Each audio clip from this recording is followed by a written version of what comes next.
welcome back to the ESFL Gaming Network. Joining me today on the Analyst desk is, as always, the man himself, Boiler, and stepping inside the studio, the boss, Luber. What is going on, gentlemen?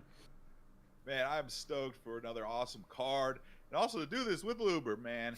Really happy to have you here on the Analyst desk. No, man, I'm here today as a fan. I watch every single event because this is the place for the best players in the game. And what else would I be doing right now? So, no, I'm happy to jump in the desk with you guys and see what's up. Talking about jumping, we do have to jump back a week. ESFL 138 did go down, and Parker defeats Dan the Freeman via TKO. That's an interesting card, Boiler. I'm sure you've got some stuff to say about it. Man, Ed with that big dub. Now he's the champ, PlayStation champ. Of course, next week he'll be trying to defend that title. That's when he become a real champ. But big shout out, huge viewership. The Ed Parker gang was out supporting him big time. Of course, you got other big wins here by Kratos. Awesome win there. And really the old guard shined. You got a bunch of the, Papa Doc, Swiss, many others. Great stuff. Yeah, you mentioned the viewership, Poppy. I think we also got to give a shout out to our French friends, the VFL, Daniel the Freeman's League. Those guys are always out to support him. And I think, honestly, it's awesome to see it for a player that's new to the scene because that support makes you want to keep playing, makes you want to keep grinding and getting better. And I think that is a big part of his success. Is he's a very, very good player, but he has not stopped working on his game. And yeah, Ed got the better of him last week, but Ed's been at this a long time. Everyone knows what he brings to the table. I'm happy that Daniel the Freeman, this season has made his presence known as one of the top players. And he's just touching the ceiling. I mean, that guy just keeps tapping. In no time at all, I anticipate an ESFL title around his waist, whether it be later this season or next season. I mean, like you said, the work rate is unmatched, and such a fun character as well. But ESFL 137 also went down not too long ago. That was the most recent Xbox card. So, Boiler, I'll let you take it over for the most recent outing on Microsoft's console. Oh, man. Hammer, the champion. Everyone underestimated him to the lead up to his title shot, but people were really underestimating him against Anthony, the inaugural UFC 4 Xbox champ and a big contender over the last 18 months or so. But Hammer, big dub, becomes the champ, fulfills the prophecy. Yeah, fulfills the prophecy. I love that because I've had messages for the last month from this guy. Am I in the title shot when we come back? And then I'll turn very quickly into I am in the title shot when we come back. And then he said he's going to win it. And, I'm going to be honest with you. I believe that he had improved. Everyone could see how his game has been improving. But Dabikin's one of those guys that just, there are no holes in his game. And you look at Hammer, you're like, okay, he's got to grapple to win. He's got to bring it to the ground. But that wasn't it. Hammer outstruck one of the best players in the game. And I think you're seeing an evolution as a player. Somebody who has all that information in their head and now is putting it together with the mechanics to support it. And now he's champ. It's Hammer time, baby. Hammer time. Certainly Hammer time. And talking about resurgences, absolutely. That self-belief isn't something that a lot of people can cultivate, and something that has been so good this season for him. And I think that VeX camp has helped him greatly. The guys that are in that training, supporting him and creating that community. Boiler, I don't know what you think about the VeX camp, but it seems like they're getting some good results. They went 3-0 that week. They had the meme, or actually it was not just a meme. They had the urban survival guy actually shout them out. I don't know how they did that or how much it cost, but it was pretty awesome. Look that up on Twitter. So VeX, one of many badass camps and Xbox. Camps really shine on the Xbox, I think. Yeah, and it's a new camp, right? I think that I remember about a year ago or so, somebody asked, who are the best fight camps? And you had your classics, your T4H, your EK, but the answer at the time somebody asked is, there really isn't one. Nobody's really into the camp scene. There's not a lot of camp rivalries. But when it comes to a game like this, with all the nuances and all the intricacies, you really can't hit that next level unless you have training partners and sparring partners. And these camps are coming together. They're learning from each other. How do you build a player up? How do you refine your skills? And that's really where I see the next wave of top level. When we talk about the PlayStation players, the top level guys shining, I think you're going to see these guys who are in camps, sparring, improving their skills on a daily basis. They're going to pass people by, and it's going to be real hard to catch up. Now, talking about camps, the best way to join them is by hopping in the ESFL Discord, chat with the community, spar with other players in ESFL Scouts, and maybe sign up for different leagues as well. There's some great affiliate programs to work your way through if you're waiting on that ESFL shot. Prime time's out there. That's one of my favorites. So definitely get there and follow us on Twitter at ESFL Gaming. Now, guys, a couple questions that I have for you just to pick your brains about is a bit of a difference between the ESFL itself and maybe the OWC, the Online World Championship. Are there skill differences? I mean, if you're top of the leaderboards in OWC, does that make you top of the leaderboard in ESFL? Is that the same thing, or are there differences? There's a huge correlation, let's just say that. I remember, a few months ago, I looked at the top 20 on each console on OWC, and at least half of them were in the ESFL. So ESFL guys are the top of the top, but is it the same type of fight, same type of game, same type of competition? Definitely not. Each is unique in their own way. Obviously, I think ESFL is more difficult because you have so much tension on you, so much pressure. You're building up for the whole week. I've been in 6 or 7 ESFL fights. Each one you get the butterflies. But on OWC, people really don't mind cheesing or pulling other unsavory tactics, even more so than ESFL. So sometimes it's more difficult. Couple knees and elbows thrown in there. Yeah. Also, you're grinding out dozens and dozens of fights on OWC, and that's a whole different level than fighting and preparing for one person. So definitely unique that way. Yeah, I think the question of which one's harder is a little bit misleading, because I think what people really want to know is which one's the best demonstration of skill expression. Which one is proving who are the best players in the world, because in ranked you have factors like you maybe not know who your opponent is, you don't know the style they're going to bring to the table when you pick your fighter, and these things are controlled for. But as Boiler, you mentioned, there are a lot of cheese tactics in this game. You couldn't see, I did the finger quotes, because cheese is, I mean, there's some things that are downright exploiting the game, that are breaking the competitive fairness of it, and some people will do those things, some won't, and that's not really a good test of what your skills are.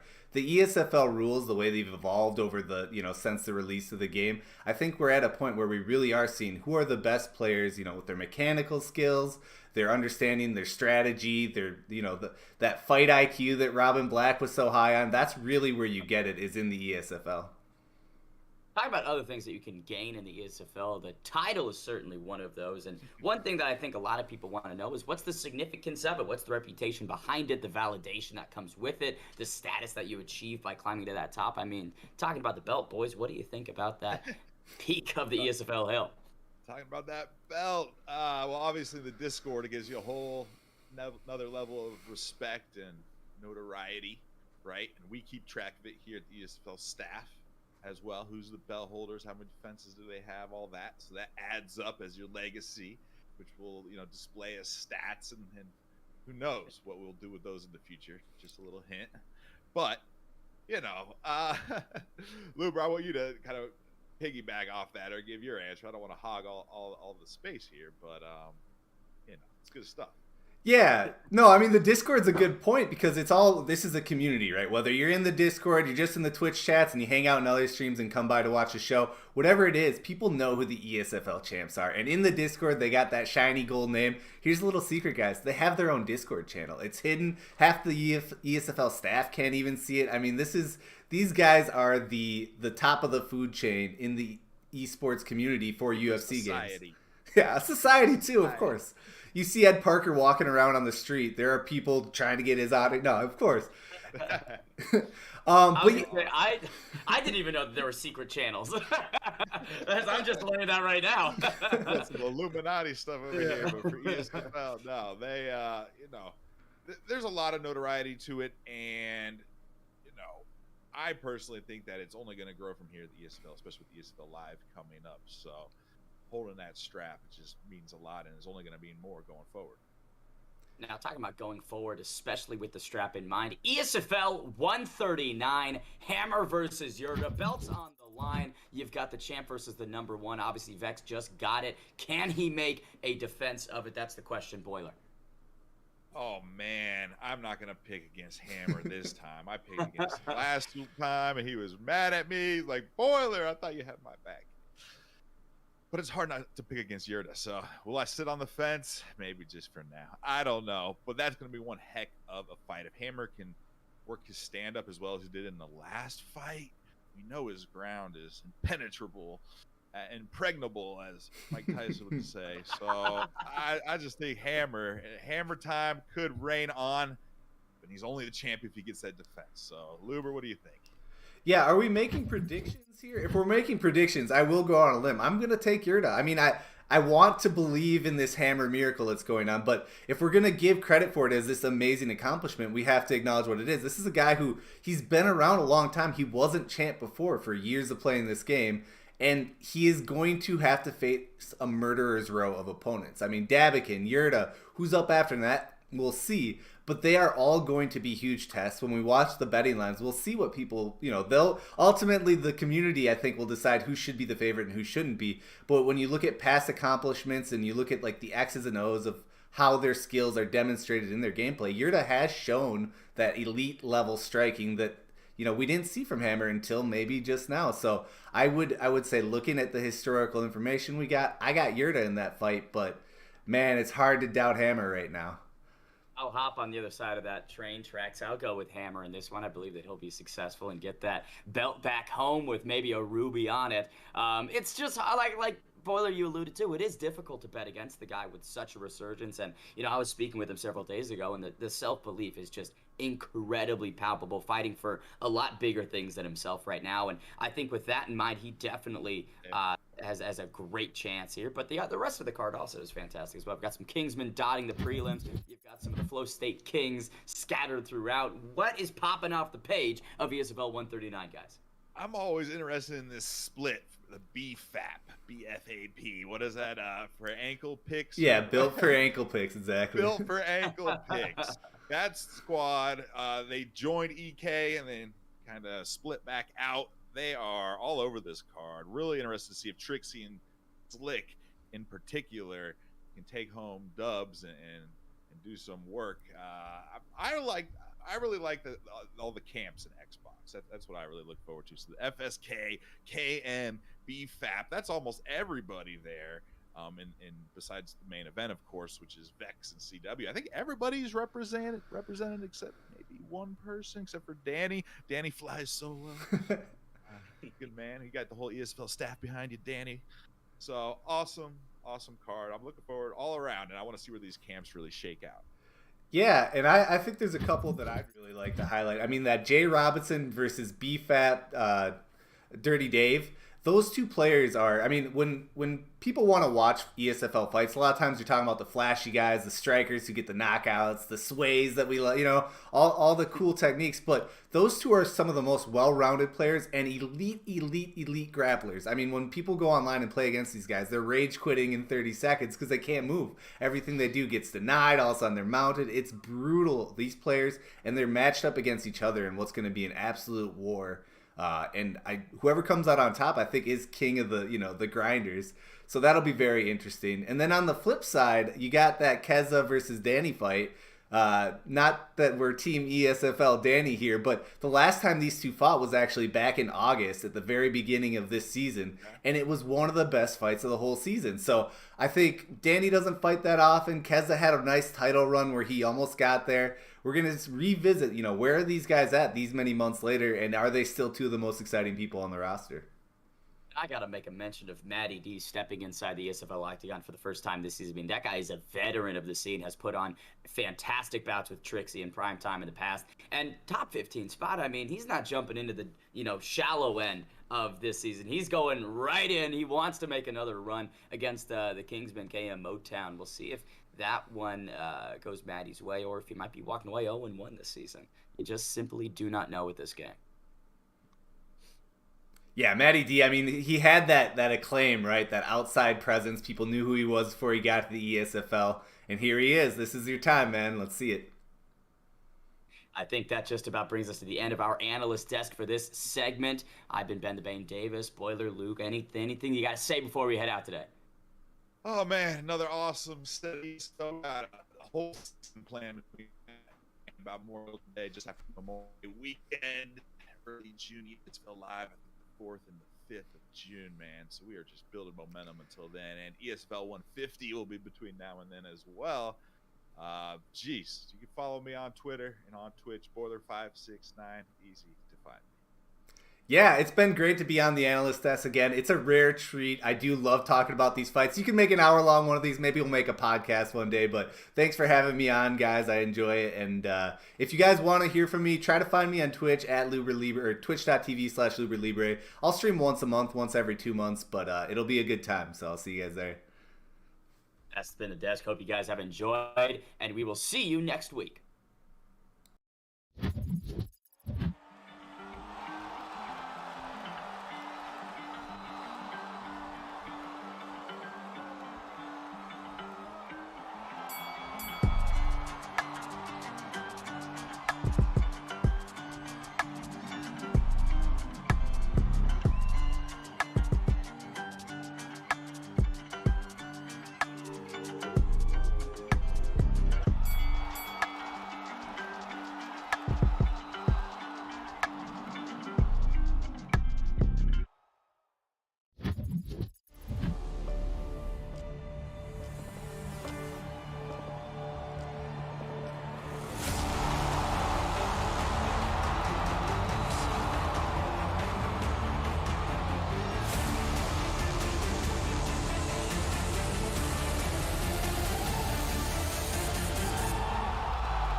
Fast, already try. Oh, beautiful counter to the takedown. Thank you for joining us tonight. A disadvantage was Zayef, but then he. A little too much on Trixie. Nice shooting, good turning.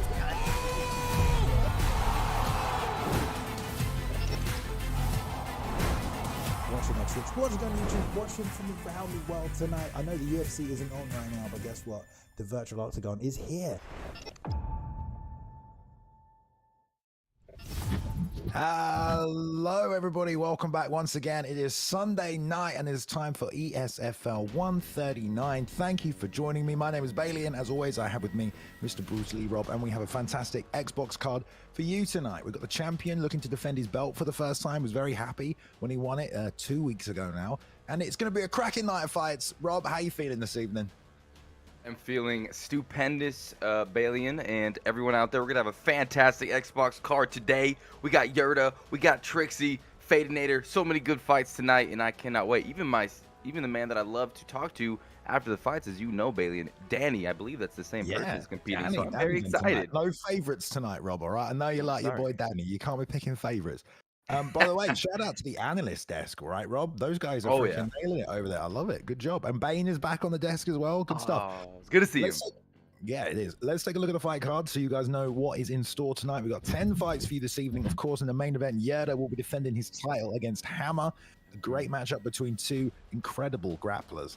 Let's see, Rob. Sometimes you get two good grapplers, it ends up in a striking battle. I'm kind of excited to see what happens. Co-main event tonight, we've got T4H sending through someone else, Rob. Simple Benny, he's back. T4H got a team member in a co-main event. It's going to be good. He's against the BFAP, Trixie, built for ankle picks, that new camp there, Rob. Also, a bit of a camp war tonight as well, because we've got more BFAP members taking on some FSK members. We've got some KM members taking on various teams, so lots of representation tonight. A ton of good fights. What's standing out to you, Rob?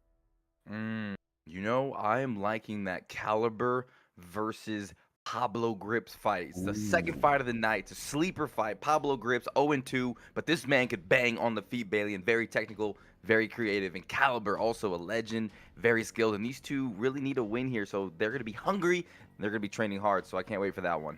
I love it, Rob. What a great pick. Yeah, he's got some Kingsman members tonight as well, and one of them will kick off the first fight of this evening, Valentine, taking on Warbzy. Let's jump straight in. We're going to featherweight, and let's get this thing started.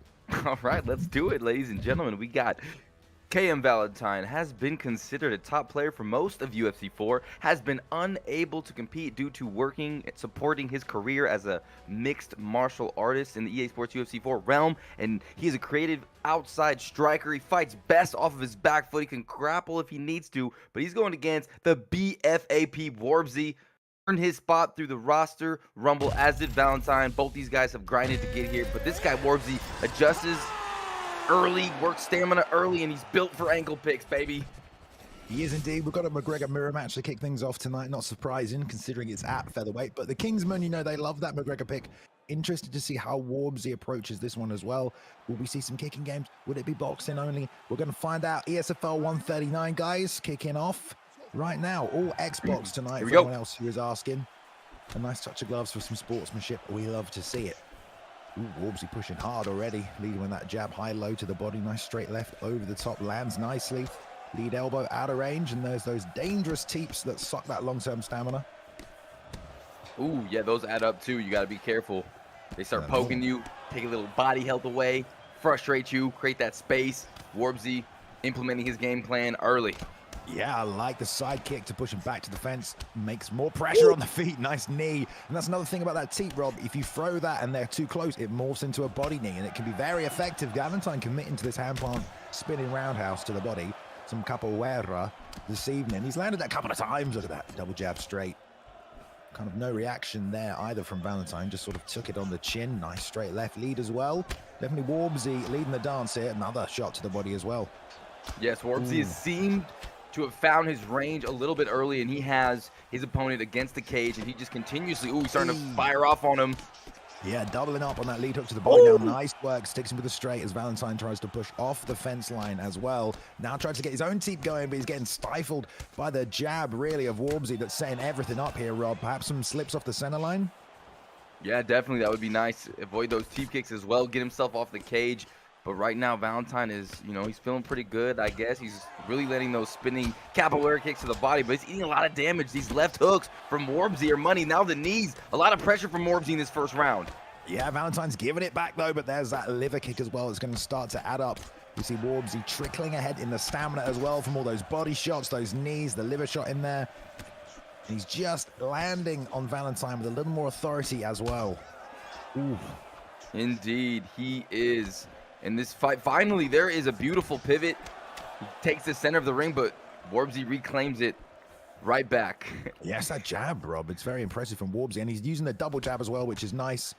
Because he land one, land two, why not? Left hook as well, set up nicely by the jab knee to the body as well. Valentine just seems offbeat here, Rob. He's just walking into damage, can't seem to avoid it. Trying to continuously set up that hand plant, but I don't even know how much damage that thing does, Rob. Doesn't seem to be doing enough. The juice does not seem to be worth the squeeze right now because Warbzy is just kind of standing his ground, and man, that left hook from Warbzy is money. He is landing that time and time again. That's a power shot. Oh, he's digging to the body, but he's trying to respond with that lead uppercut. Valentine trying to fight, but just getting beaten up a little bit, but big shots there, Balian. Valentine backing him up. Great job adjusting to that lead uppercut. Really stopped that pressure and saved him from just getting swarmed there as well. But he is whiffing a lot on these spinning techniques. They're going to drain so much stamina. Although he's not too far off here. I think based on how much he's burnt in this first round, he should be okay for 3. But Warbzy's just landing a bit of damage as well to the body. Now they trade. The lead hook of Warbzy tickling the chin one more time. And we end the first round here. Warbzy definitely ahead in the significant strikes. What do you got to do if you're Valentine, Rob?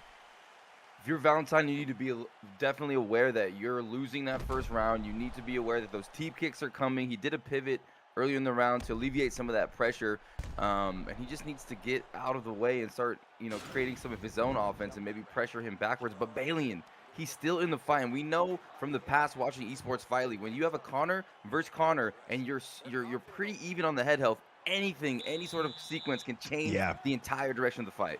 You're 100% correct there, Rob. Yeah, that's very, very well remembered because, yeah, one slip straight and it's over. And I'll tell you what, that slip straight should be there if Warbzy keeps committing to that double jab.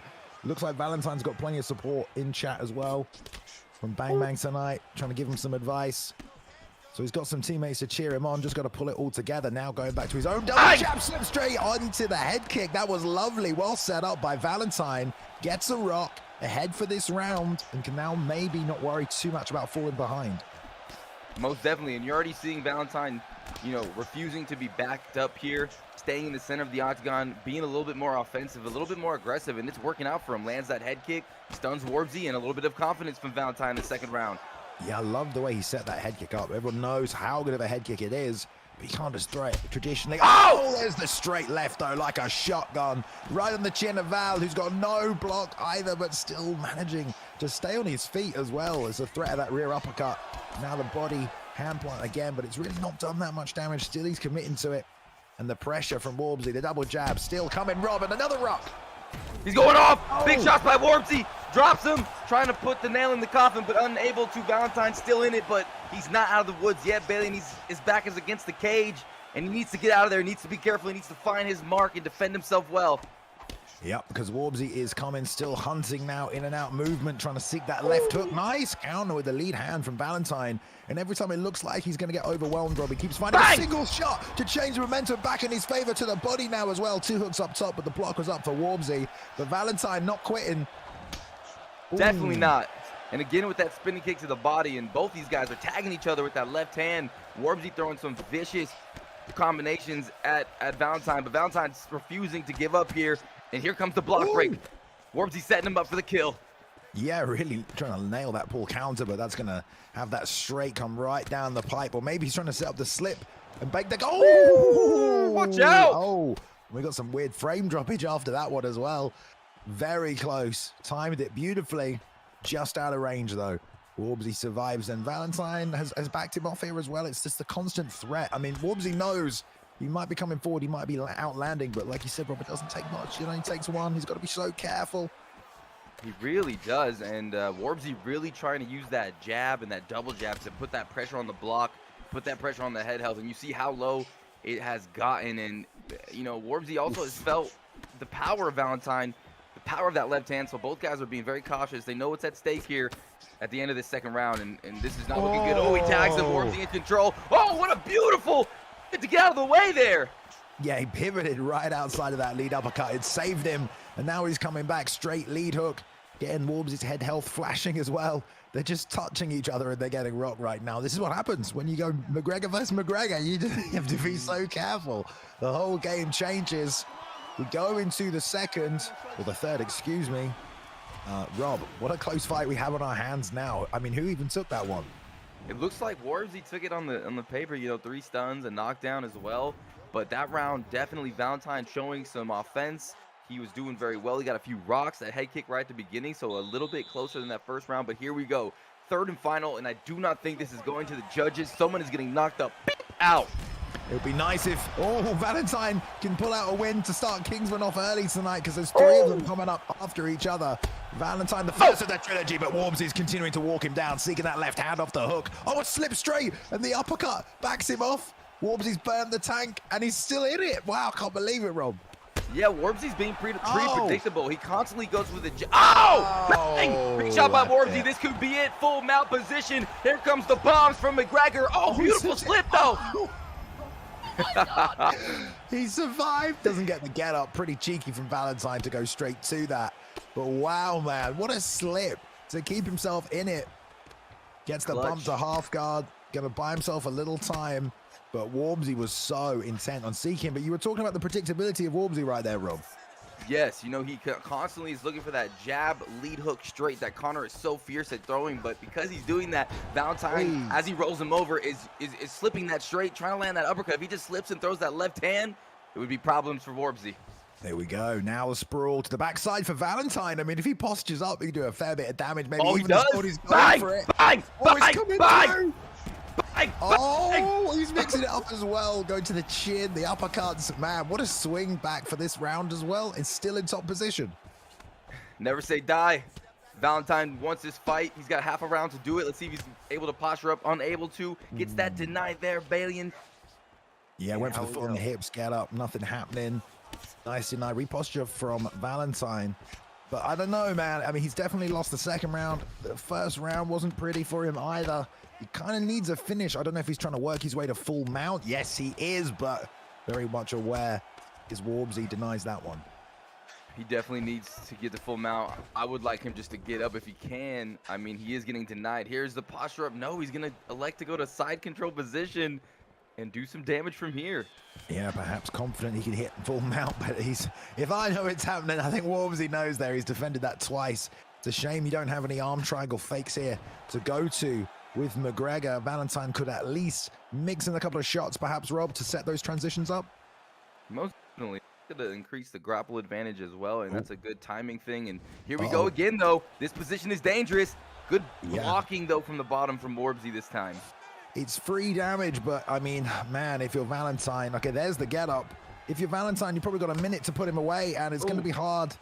But maybe he knows on the feet it's a little too dangerous as well. Oh, tried to bait him with the lead leg side kick. It might have been a hook kick, but either way, it just whiffs. The counter shot comes, Rob, and it's good night for Valentine. Warbzy gets the W.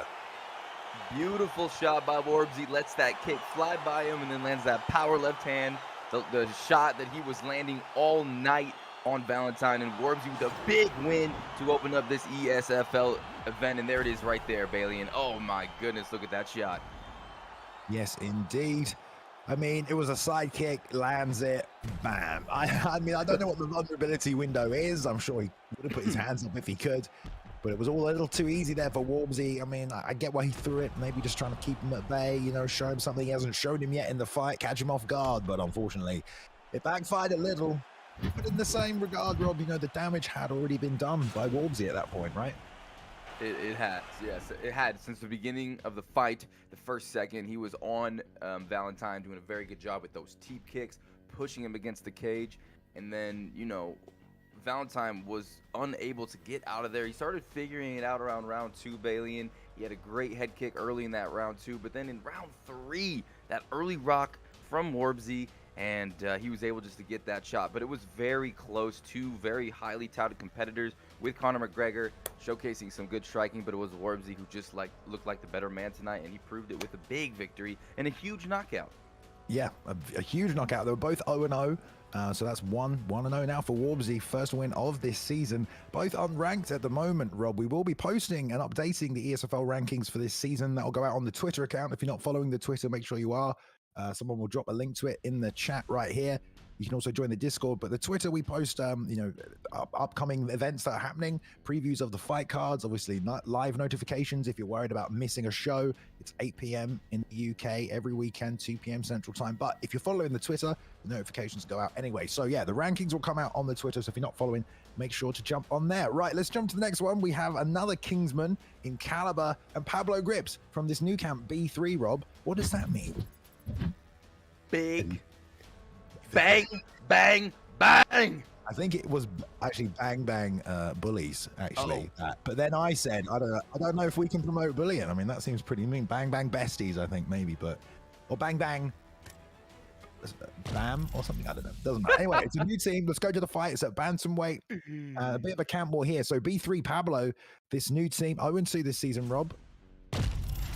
Yes, 0-2 this season, and this fight I'm really excited for because Pablo Grips is an exciting stand-up practitioner. He is a seriously dirty fighter out there, notorious for his head kicks, puts a lot of pressure, and has very good defensive grappling. But he's going against the Kingsman Caliber, who's 2-4 right now, but these records do not define these athletes.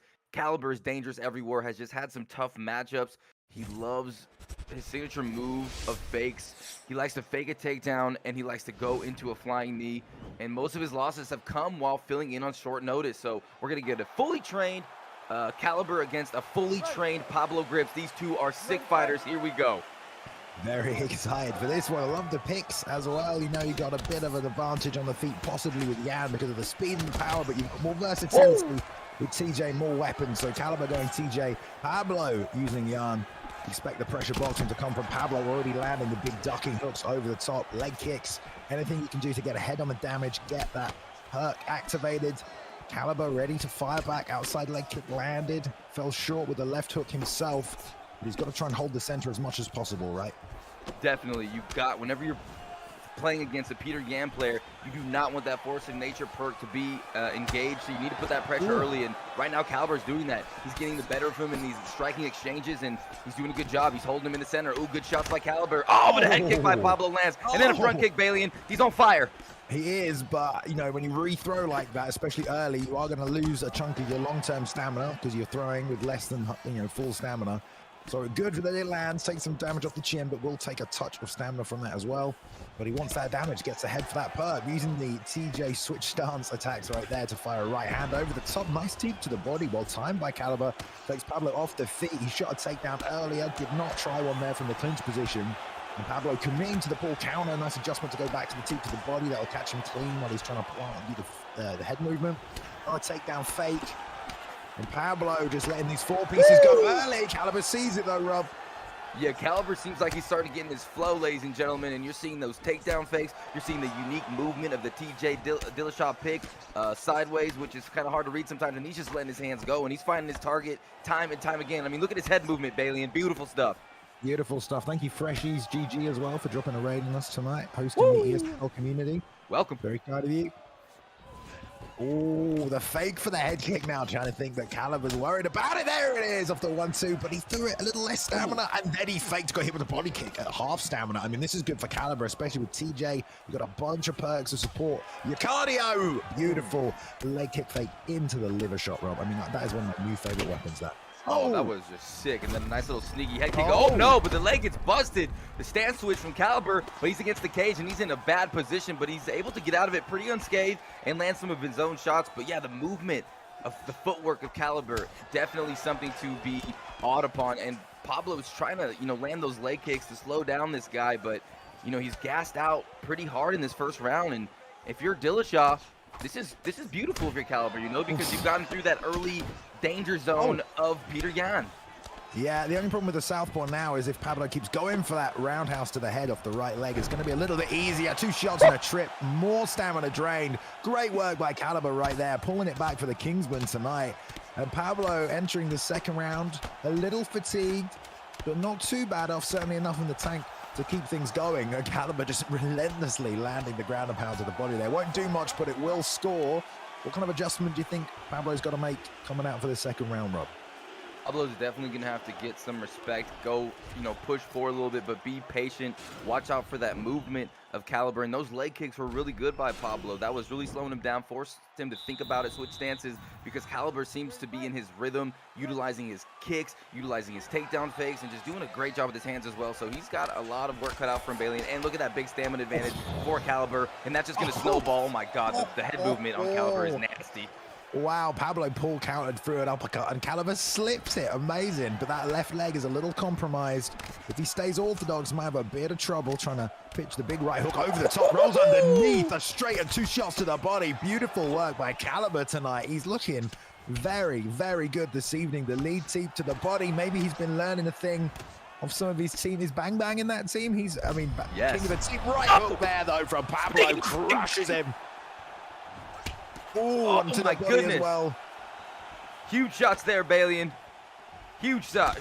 I mean, that's what you need if you're freaking Peter Yan, who's playing Peter Yan, Balian. Pablo grips the man. You need a big shot. But Caliber respawns. He survives through it, Balian, then he gets his own takedown into side control. Huge play. Yeah, I'm loving that Caliber is just mixing things in as well. I mean, TJ has great wrestling. He got some good stats to control from top, as well as a bit of a submission threat. If you're going to attack the neck, which he faked there, he fooled me for a second as well. There's the backside, though. Can surely rain a bit more in from the posture up position. Here it comes. The block deteriorating a bit slowly here. And it's going to be tough going because, we're not even halfway through the fight yet. And the stats are already leaking away for Pablo G. For sure. That stamina, that gas tank is not looking good, folks. And right now you're seeing a dangerous, on fire, in form Caliber. And he's starting to have his way with Pablo grips. And as this fight progresses into the third round with that stamina disadvantage, it's going to get worse and worse and worse. And that speed and ferocity of that TJ Dillashaw pick is going to be insane. Yeah, and that's where the cardio is just good for TJ as well. You can throw that 2 shots in the clinch and an uppercut on the break, and then he threw a 4-punch combination. And they had all the stamina to do all of that, and that's what you want to be doing with someone like TJ. Caliber knows that. Oof. Did eat a head kick, though. Nice return with the knee to the body. Oh, right hook from Pablo, and there's that head kick again. Man, he is not afraid to keep firing, even though the stamina's low, Rob. Yeah, and he's had some success with that right hand, and that looked like that head kick was gonna, land clean, but You know, Pablo is still in this fight. He's done some good head damage. He still has the power of Peter Yan. He just has to be a little bit more precise and make sure he's calculated. Ooh, tried to find a home for that ducking roundhouse. Didn't land. The block still holding out for Pablo G right now. We know Jan's got a great block stat. Lead leg teep has probably been one of my favorite weapons Caliber's used tonight. He's thrown it with such a high success rate, Rob. And he's timing it nicely. He's even knocked him down a few times with it. There it is again off the switch stance. Outside leg kick. This is lovely Muay Thai. Indeed it is. And a lot of stance switches as well from both of these guys. And, ooh, there's that beautiful teep kick to the body. Pushes him back a little bit. And this has been just a good round for both guys. But still, I think, Bailey, and if you would agree, you know, Caliber's in full control right now. He is. You know, Pablo's having a real tough time getting on the inside, and he wants to box. He's not really done much kicking. He's thrown, you know, a couple of leg kicks, but Caliber's got such a great outside kicking game, and Pablo's just not able to close the distance, Rob, without getting hurt, and he's been hurt so much, he's even more worried about it. There's another one right off the bat, and a drive to the fence line. Wouldn't be surprised if there's another takedown, but look, from the break, these four-piece combinations as well, Rob.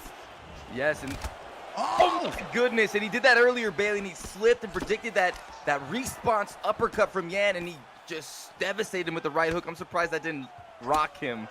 Oh, teep up the middle. Nice on the return from Pablo. Oh, the 1-2 baited out the pull counter, and he did the switch stance right hook, which landed and rocked him, Rob. Wow. Oh, he's starting to flow a little bit. He's starting to let those hands go. He knows that gas tank is dwindling. He knows that head health is low, and he's starting to put these combinations together. Oh! Oh, what a knockout. What a beautiful knockout. Pulled a head kick and landed a lead hook, Rob. I mean, that was art. That was art. That was poetry. That was dangerous. This man is sick, Caliber. Woo! Big win, 3-4 over a huge opponent. There's a replay right now.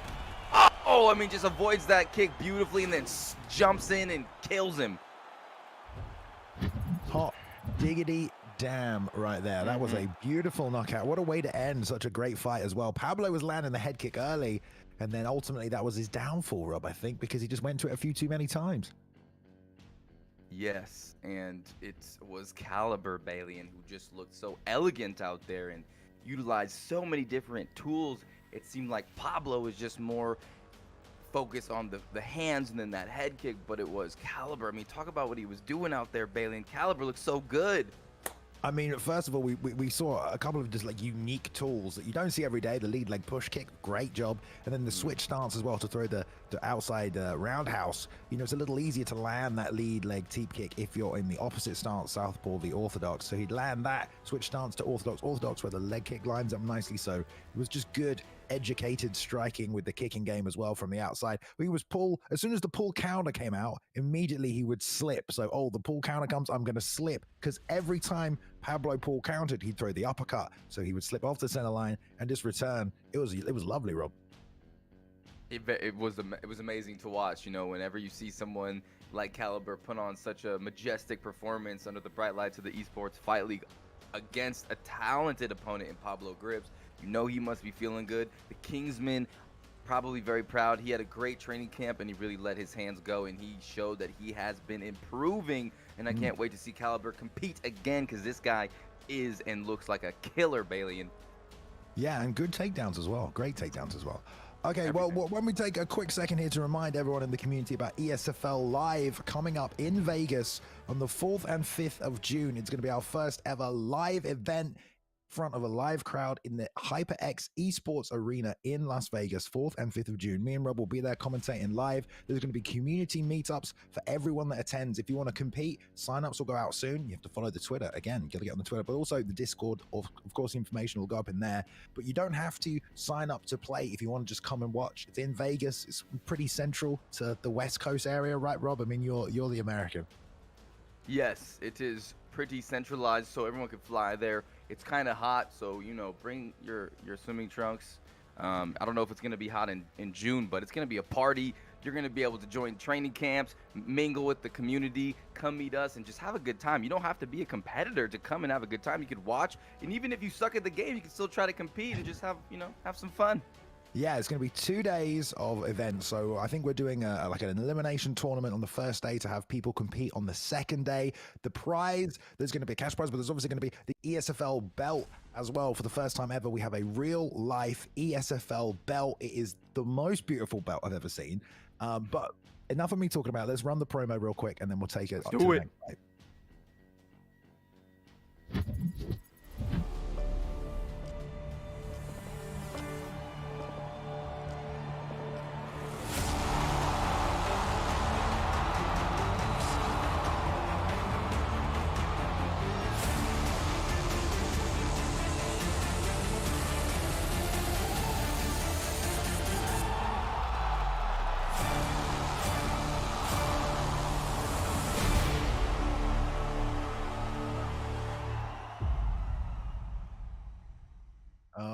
Okay, everybody, right, straight on to the third fight of the evening. Rob, we've got another Kingsman member looking to carry the win streak on to 2, taking on TFM's Maddie D at lightweight. Let's jump straight to the fight.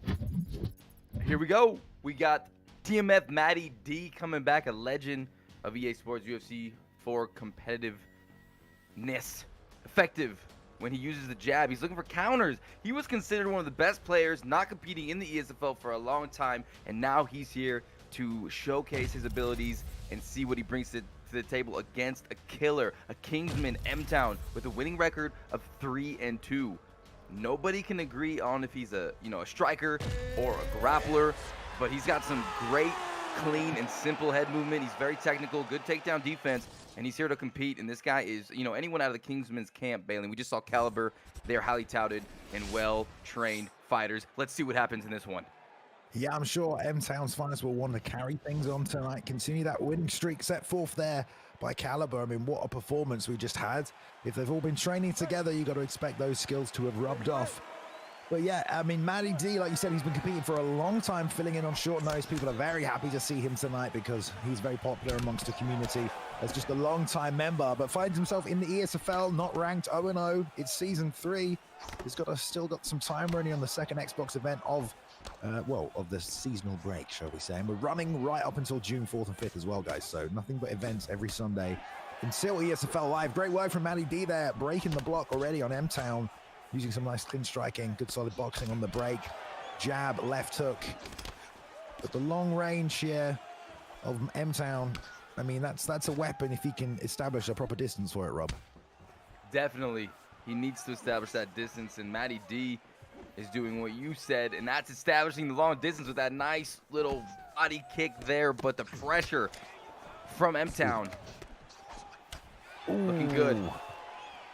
Right hook to the body doesn't land, but Oliveira's got those long arms. You can wing those in. He's also got a very good block. You can see he's just kind of pressuring and standing in front of him, taking everything on the block.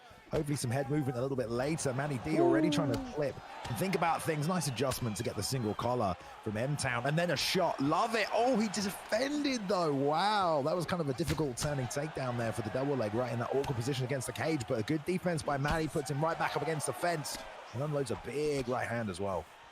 Beautiful defense on that takedown, and then you saw a little bit of a momentum shift. Maddie D now utilizing that in and out footwork, landing a couple jabs. Ooh, nice hook. Ooh, another left hook. M-Town's got to be careful. That head health is being tested. Yeah, he really does. And if you look at the health on Maddie D, I mean, he's barely taken any damage. He's barely taken any damage. It's insane. He's also playing Poirier, so he's definitely going to recover in between the rounds as well. So M-Town needs to be careful and be aware that if he wants to do something to Maddie, he's got to get some damage off early, especially in this first round. And he could coast and leave this one out. It's a lovely three-piece from Maddie. He just walked straight back into the pocket, unloaded the hands. And I think M-Town's not really moving out of range necessarily as effectively as he should be here, Rob. He's just getting chewed up. Yeah, and he needs to be careful of, trading with Maddie D because Dustin Poirier has so much power in his hands. He's almost like McGregor out there. He's got a lot of steam in those punches. You have to be careful. And these combinations that Maddie D is throwing out there are beautiful. He's landing that body kick on the end of his combinations. You see that front kick to the face. Maddie D looking very good with his Dustin Poirier pick so far in round number 1, Balian. And everything is landing. If it's not landing on the head, it's landing on the block. And that block is already on its way down. He's keeping a high work rate, 2 and 3 piece combinations. That was a lovely head movement delay to shoot the single and then end in the double there against the cage as well. That was a lovely takedown from M-Town's finest. It's just a little late in the round here, Rob. Yeah, 30 seconds left. You're not going to be able to do much with that takedown except maybe a little moral victory. And still, I think Maddie takes that round just based on the damage that he was able to dish out with his combinations. So here we go, Maddie D, round number 2. Let's see what he does. Let's see what adjustments Charles Oliveira makes here. Yes, indeed. He's got to do a better job keeping that distance. You know, with Oliveira, you've got great elbows and knees when you're in this range. You don't need to be throwing jabs. If you're toe-to-toe, you should not be jabbing with Oliveira. You've got that lead hook as well, which is a brilliant weapon of his. But M-Town has not really chosen to use it. He's kind of just getting stifled and then getting chased. There's the lead hook. And that got a reaction out of Manny. He did, and I wonder, Bailey, if M-Town's goal is to try to get this fight to the mat. He got that takedown, you know, at the end of that first round. We'll see if he tries it again, but it seems like he's just been electing to strike with Maddie D, and it has not been working out so far. Yeah, it's weird. There it is. Definitely, yeah, I think you're definitely right, Rob. That's why he's keeping such a close distance, because it doesn't really make sense to fight like that with Oliveira, because you got such a great kicking game, you got switch kicks to the body, teeps. When you're that close, you know, it definitely takes a lot away from his game and what you're able to maximize in terms of your damage, because every fighter has an optimum range, but it was to set up that double leg. You have to be close to land it. He got it. And now we're back to the feet. Nice turning side kick to the body. Knee gets caught, though, from Maddie. Just goes to show that'll make you stop throwing kicks. But there's some damage now trickling on the chin of M-Town. A whiff on the roundhouse. Maddie's so accurate with these little 4-piece and 3-piece combinations. Oh my God. Oh, big knees now. Maddie's smelling blood. The head health is low, and he's all over him right now, ladies and gentlemen. But, you know, he's letting him breathe a little bit. And M-Town needs to get this fight to the ground, because on the feet, he is getting eaten alive.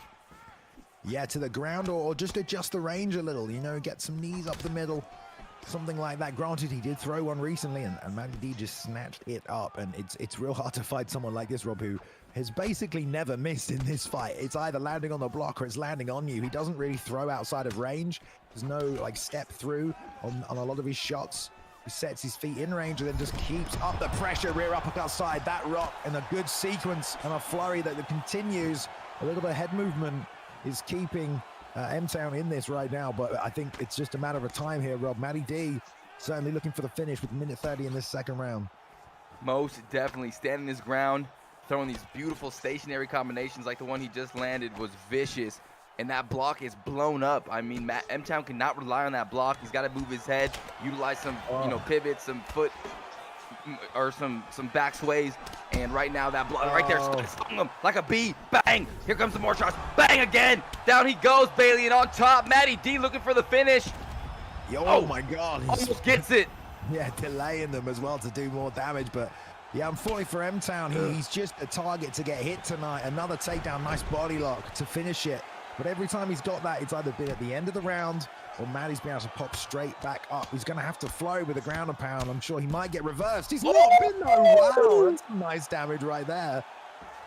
Beautiful ground and pound, Bailey, and a little bit of a victory there in the last, 20 seconds of that round. A good sequence. I mean, 4 or 5 of those land flush. You're seeing in the replay, though, the devastating shots of Maddie D's Dustin Poirier just landing bomb after bomb and almost finishing him, Bailey. And here we go. What in this round, Bailey, and does Oliveira need to do? Well, I really think he needs to start moving to his left, away from that left hand, and get to the outside, use the outside leg kick, jab, snap, move to the left. It doesn't matter, because he's got a takedown. I was going to say he got a takedown, but he's got one. And he's, trying to hit full mount here. Certainly look for hunt for a submission here, force a reaction out of Matty, maybe throw a few fakes, try and do something predictable, because you only need to catch one deny when you're playing Charlie Olives. And if you're good at submissions, one deny, and you should be able to get a finish in the fight. If you're good. Maybe he is. Depends how good Matty's sub defense is. Yeah, we're about to find out a lot about M-Town's game. He's got him in this half guard position. This is his chance. This is his moment, and that ground and pound is vicious on him. He is landing some good shots. We're seeing some blood flow coming out of Dustin Poirier, another rock as well. I mean, he's doing some phenomenal work here. Yeah, and he's unloading, which is not something you usually do, Rob, because most people will frame or slip, and it puts you in a very bad position. But Motown does not care. He's just unloading right now. And you know what? Maddie's not doing the best job of defending this. He's not really moving the head. There we go for a slip. but he's not framing. He's just relying on that block. Granted, he has a lot of it, but M-Town's able to capitalize and just get flying. And you know what? Even if he does get swept, Rob, we're still in the grappling exchanges. That still benefits Matty as long as, M-Town. It still benefits him as long as we're still on the mat here. Definitely. But, right, yes, and M-Town is on top again, finds himself in the postured up full mount. Once again, a dominant position. Ooh. But, you know, Matty's defending himself well. He's, you know, scooted out to the half guard position. But again, another posture up. And because that ground and pound is landing, it's giving him more and more confidence. And he's still got a little bit more in this round to go. Oh, what is that, Balian? It's the Japanese necktie right there, Rob. He's going to slap it on and sit back. Oh, he gives up on it. Just couldn't hunt it down. And he had the big stamina advantage as well. Takes advantage, takes the backside position, goes for the posture up. Won't be able to get too much damage off here. It's going to give away to the R1 get up if he's not careful. Wise move to roll to full guard here from Maddie D. He only has to survive for a minute and a half here, Rob. The window to submit is closing. Even if you're going for that full guard leg lock, you got to do something. Indeed, he needs to do something. There's a nice D9 right there. He could use that to posture up and throw more of this ground and pound. But now he's not really letting it fly like he was before. He's being very patient, not doing as much damage, and it doesn't seem like he's going to be able to get this one unless he stands up, Balian. Yeah, and unfortunately, time is not on the side of M-Town right now. Tried to hit that backside again. Matt is very well aware.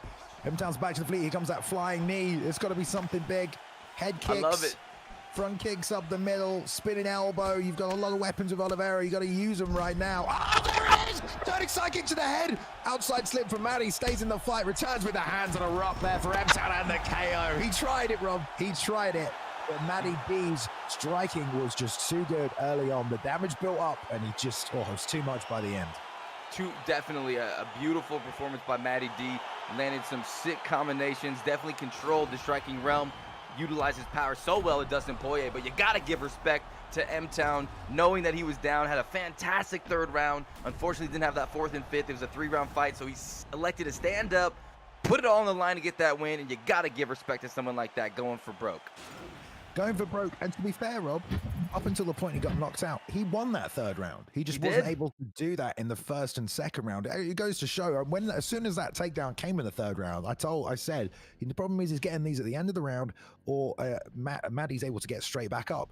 But we just saw that he wasn't able to get straight back up. He controlled him for the entire round. If only he had done that for one more round, well, he wouldn't have had to flurry. At the end, he could have won that fight. But unfortunately, that wasn't the case. Maddie put in such a good effort early. The damage accumulated. I'm really impressed by Maddie's accuracy and just the combo selection as well, Rob. Just, he never really missed a punch. No, he did a great job. And also, he really threw out stationary. Yeah, he always just knew the range. He knew what to throw, when to throw it.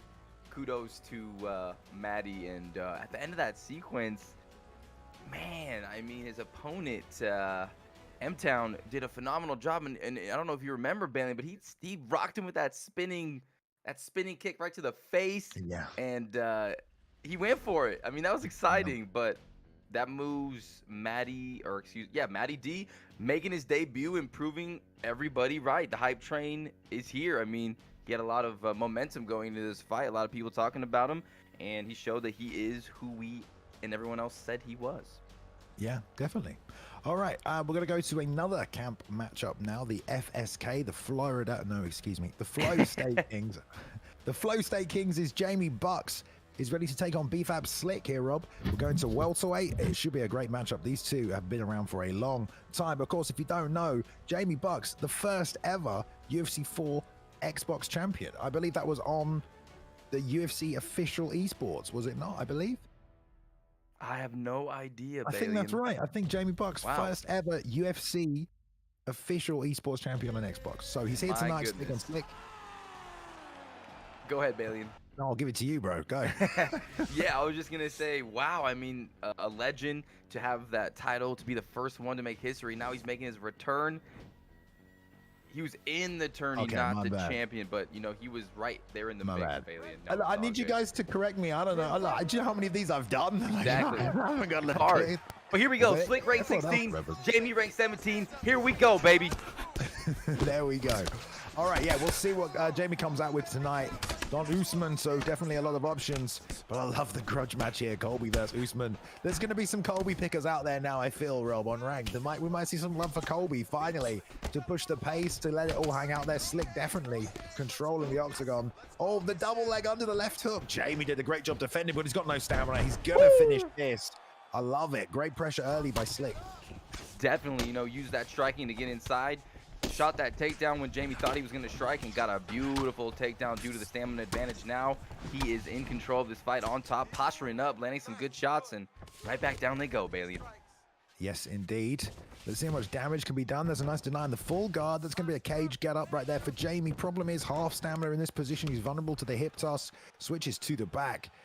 Oh, is he going to run along the fence line? No, just some knees to the thigh here. Pulls it backwards. Love this. You can tell Slick very, very competent with the takedowns. An arsenal, a selection to choose from. If he can keep mixing it up, it's going to be tough for Jamie to find a way to defend these.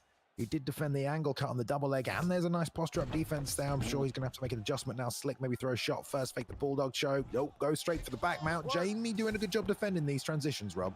He really is. He really is doing a good job, but Slick is also doing a good job. And back on top, he remains in that side control position, lands a nice little sexy elbow right to the dome.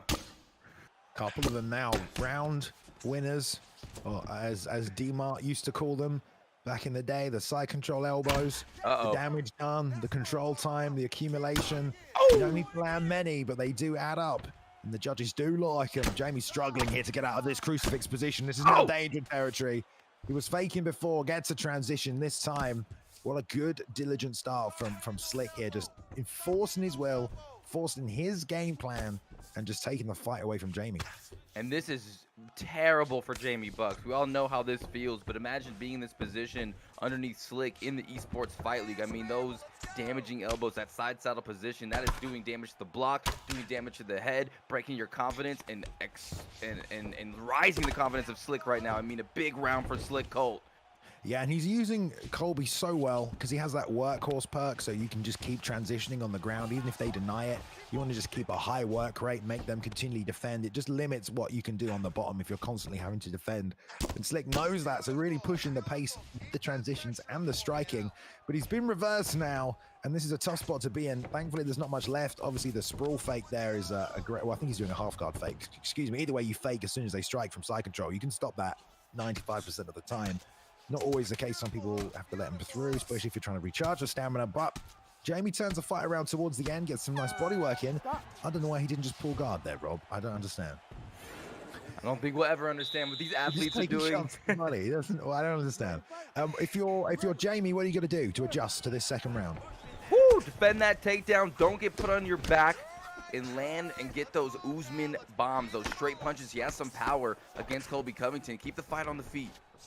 Oh, a great sprawl straight back to this position now. If you're Slick here, excuse me, blimey, you should pull guard, but no, Jamie's back to the feet here. I mean, he's just getting beat to the punch every single time. Like, Slick is stepping inside the range, so his shots are going to come out faster because he has a shorter reach, and he's beating him to the punch every single time because he's got more hand speed. This is not, with Usman, you want to strike just a little bit outside of boxing range because you've got those real long arms, you throw those straight punches and they're great. But Slick just crashing in the inside, sets up the takedown, makes it nice and easy for him here, Rob. Couldn't agree with you more there, Balian. And Colby Covington, he's a deceiving striker. He does not have a lot of power, but he's got a lot of speed on his punches, and he's got great combinations with those kicks, and he's got a fantastic gas tank and great takedowns. He's hard to deal with, and I really like using him. Look at this. Oh, these punches are landing flush. Beautiful stuff by Slick. If you're going Colby, you definitely have to outwork your opponent. You have to throw more strikes. That's definitely what Slick's doing. But Jamie is connecting now. He's landed a few uppercuts, a few hooks around the outside. If you do hook with Usman, it is a little slower than most. You have to be careful, but he's making it work. The block is being tested now. Oh, and a lead uppercut there on the chin. Slick not shot any takedowns yet in this second round. Clearly that was part of the game plan. Oh, we've seen it, man. This is how good people are getting now. People are slipping the counter shots off pull counters. I love it. Yeah, they are, raising their skill level immeasurably. I mean, it's just amazing to see. We've seen a couple of those tonight, Bailey, and it's always surprising. And I'm like, whoa, that was sick. But right now, Covington, Slick Colt, he's really electing to keep this fight on the feet, and he's still doing a great job. Beautiful vicious left hand lands on Jamie Bucks. Some cage side analysis from Zayaf here, the longest reigning champ ever, ESFL history. Loving the counter work, but he says Jamie needs to be careful loading up on the power shots because he's getting tagged by volume, kind of similar to what we were talking about here. Got to get those straight punches on the go. And another takedown for Slick. Landing on top again, got plenty of time to work, and he will work as well. We've seen that in the first round. Yes, we have. And here we go on the mat again, this time with about a minute left. Slick on top, landing some short shots, trying to figure out a way to get postured up, get a position, and yeah, Balian back in the grappling world. Yeah, we saw a reversal come out late from Jamie. Build. Oh! Great job. So, I need that explained to me though, because did he build enough GA to do that? He just pulled that sweep off. Is that just an L1 sweep I don't know about? Because it looked like a momentum sweep when you cancel the get up, but I guess he didn't. Perhaps it's just a sweep that I don't know about. He had less than half stamina. You usually have to set that up, Rob, right? You have to build a certain amount of GA before that becomes available. Maybe he did, and I just didn't notice. He must have. And, you know, sometimes things go on in there, and you get the GA, and you're able to get that. So a slick little move.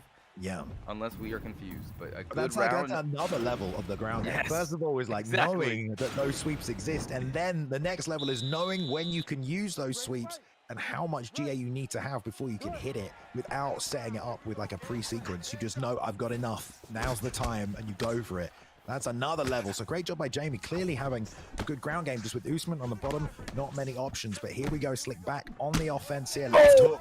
Nice work, just leading with the left hook now, not even going back to that jab, tagging the chin body. Beautiful work right there. Absolutely fantastic combination by Slick, running him to the fence again here, Rob. And here comes just more damage and more pressure. Yeah, it just seems like Slick's able to overload the brain of Jamie Bucks right now, flying on him like a monkey, has his back after rocking him, and yeah, Slick just looking very well. Like Zayev said, the volume is killing Jamie Bucks right now, and now he's in a world of trouble with, you know, Slick on his back, hooks sunk in. So Raging Banks in Twitch chat, the sweep is always available, it's just slow without the GA or momentum. Interesting. Okay, I didn't know Thank that. you. Is that true? I didn't know that. Must be. Okay, there we go. We got it off. It came out pretty fast there, though, but yeah, still not red. So Slick now dragging down, going to roll through to back sit again. Just keep this in the grappling world. Yep. Make Jamie work. The same as Colby would in real life. This is a great Colby Covington pick right here. I think this is the best Colby Covington we've ever seen in the ESFL, Rob. I think so.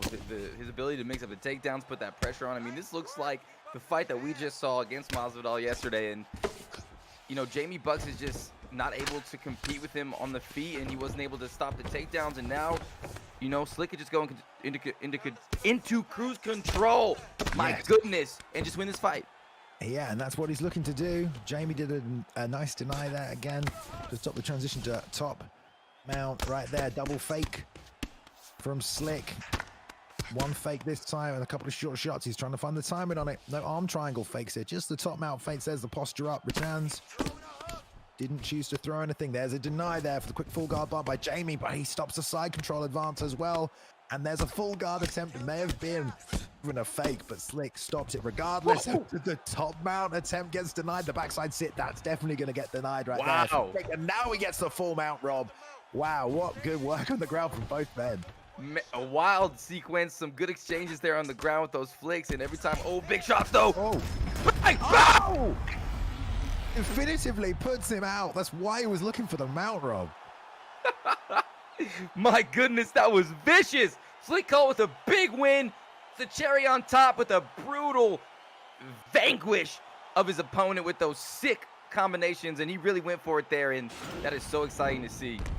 Yeah, I think when you said he went into cruise control, I mean, he almost went into turbo mode. He just started denying everything, Rob. We didn't give him a single chance. He got that half guard, and he was like, no. To be fair to Jamie, he knew how dangerous that mount position was. He was desperately trying to defend it, and he stopped a couple, but eventually the mount was taken, and then the ground and pound came out. That is a very impressive performance there by the Built for Ankle Pickers team member in Slick. Moves to 2-2 this season. Slick Colt coming back in a big way right there, and I love the pace now being transferred into the grappling side of things as well, Rob.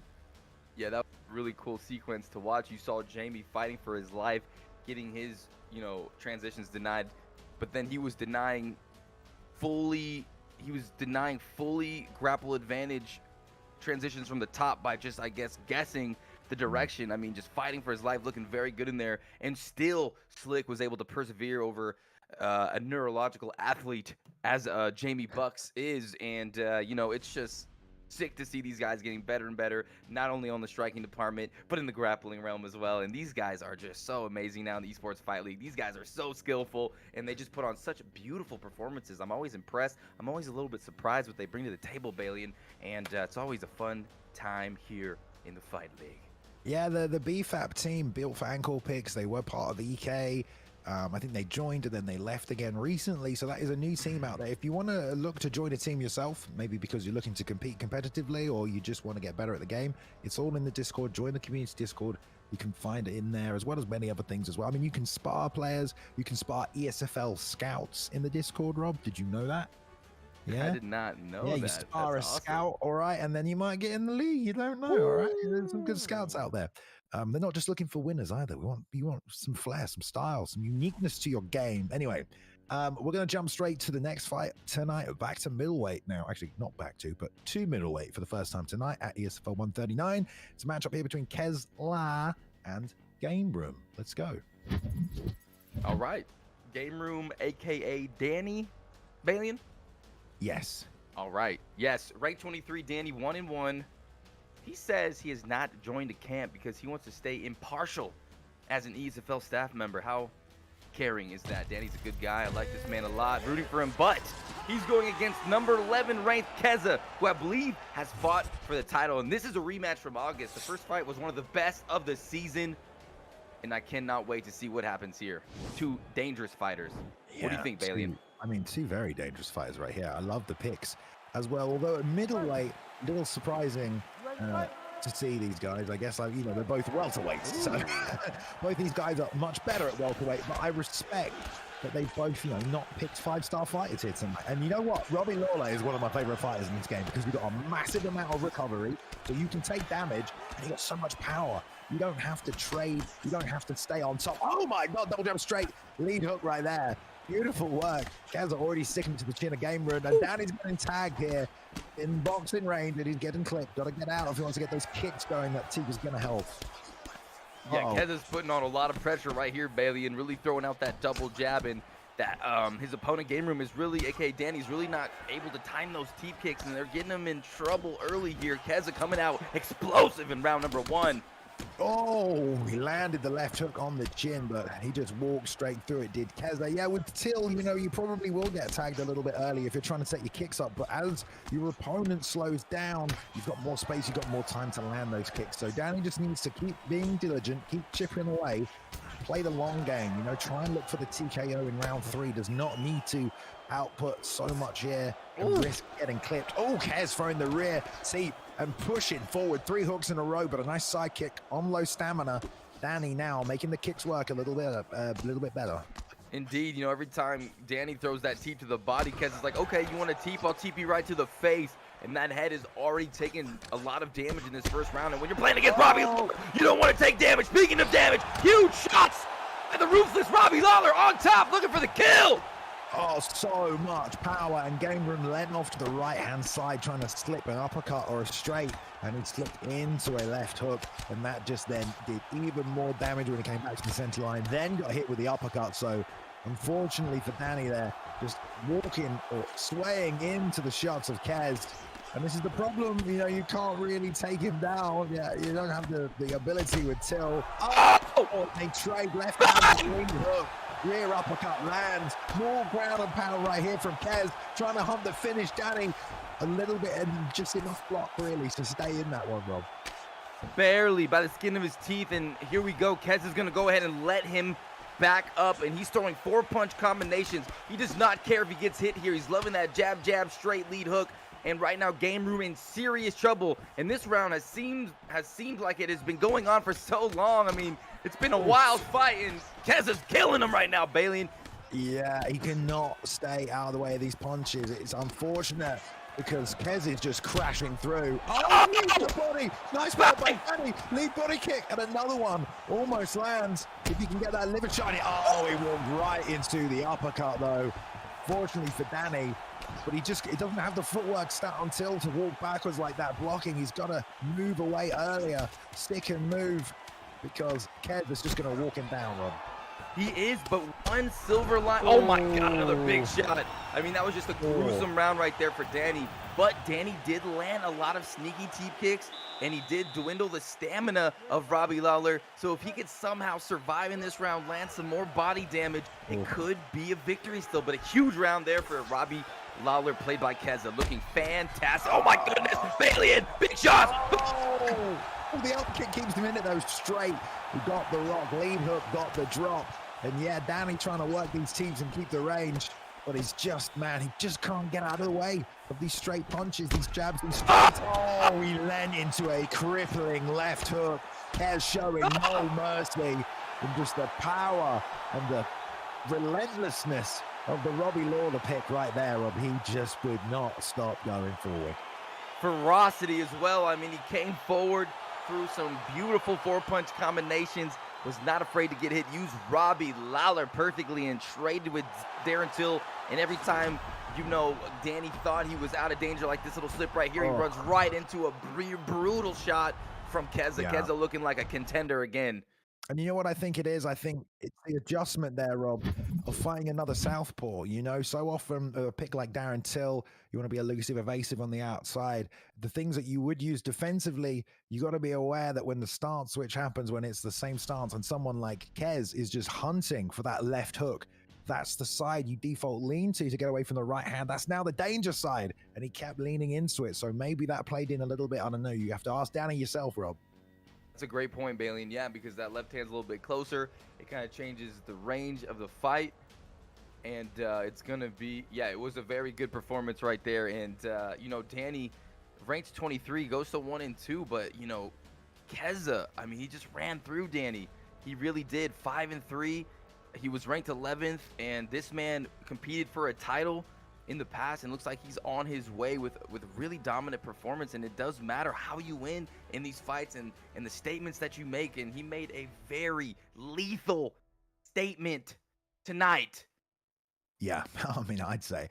Let's take a look at the fight card really quickly just to see what we've been through already tonight and what is still to come up this evening. Main event, Xbox title is on the line. YerDa taking on VeX's Hammer in a veteran matchup between two grapplers who are very, very skilled on the mat, but inevitably could end on their feet. 5 rounds for that one for them to get it done. Then we've got T4H's new member, Simple Benny. T4H back in the ESFL rankings in a #1 contender fight, essentially. Benny 4-2 taking on Trixie.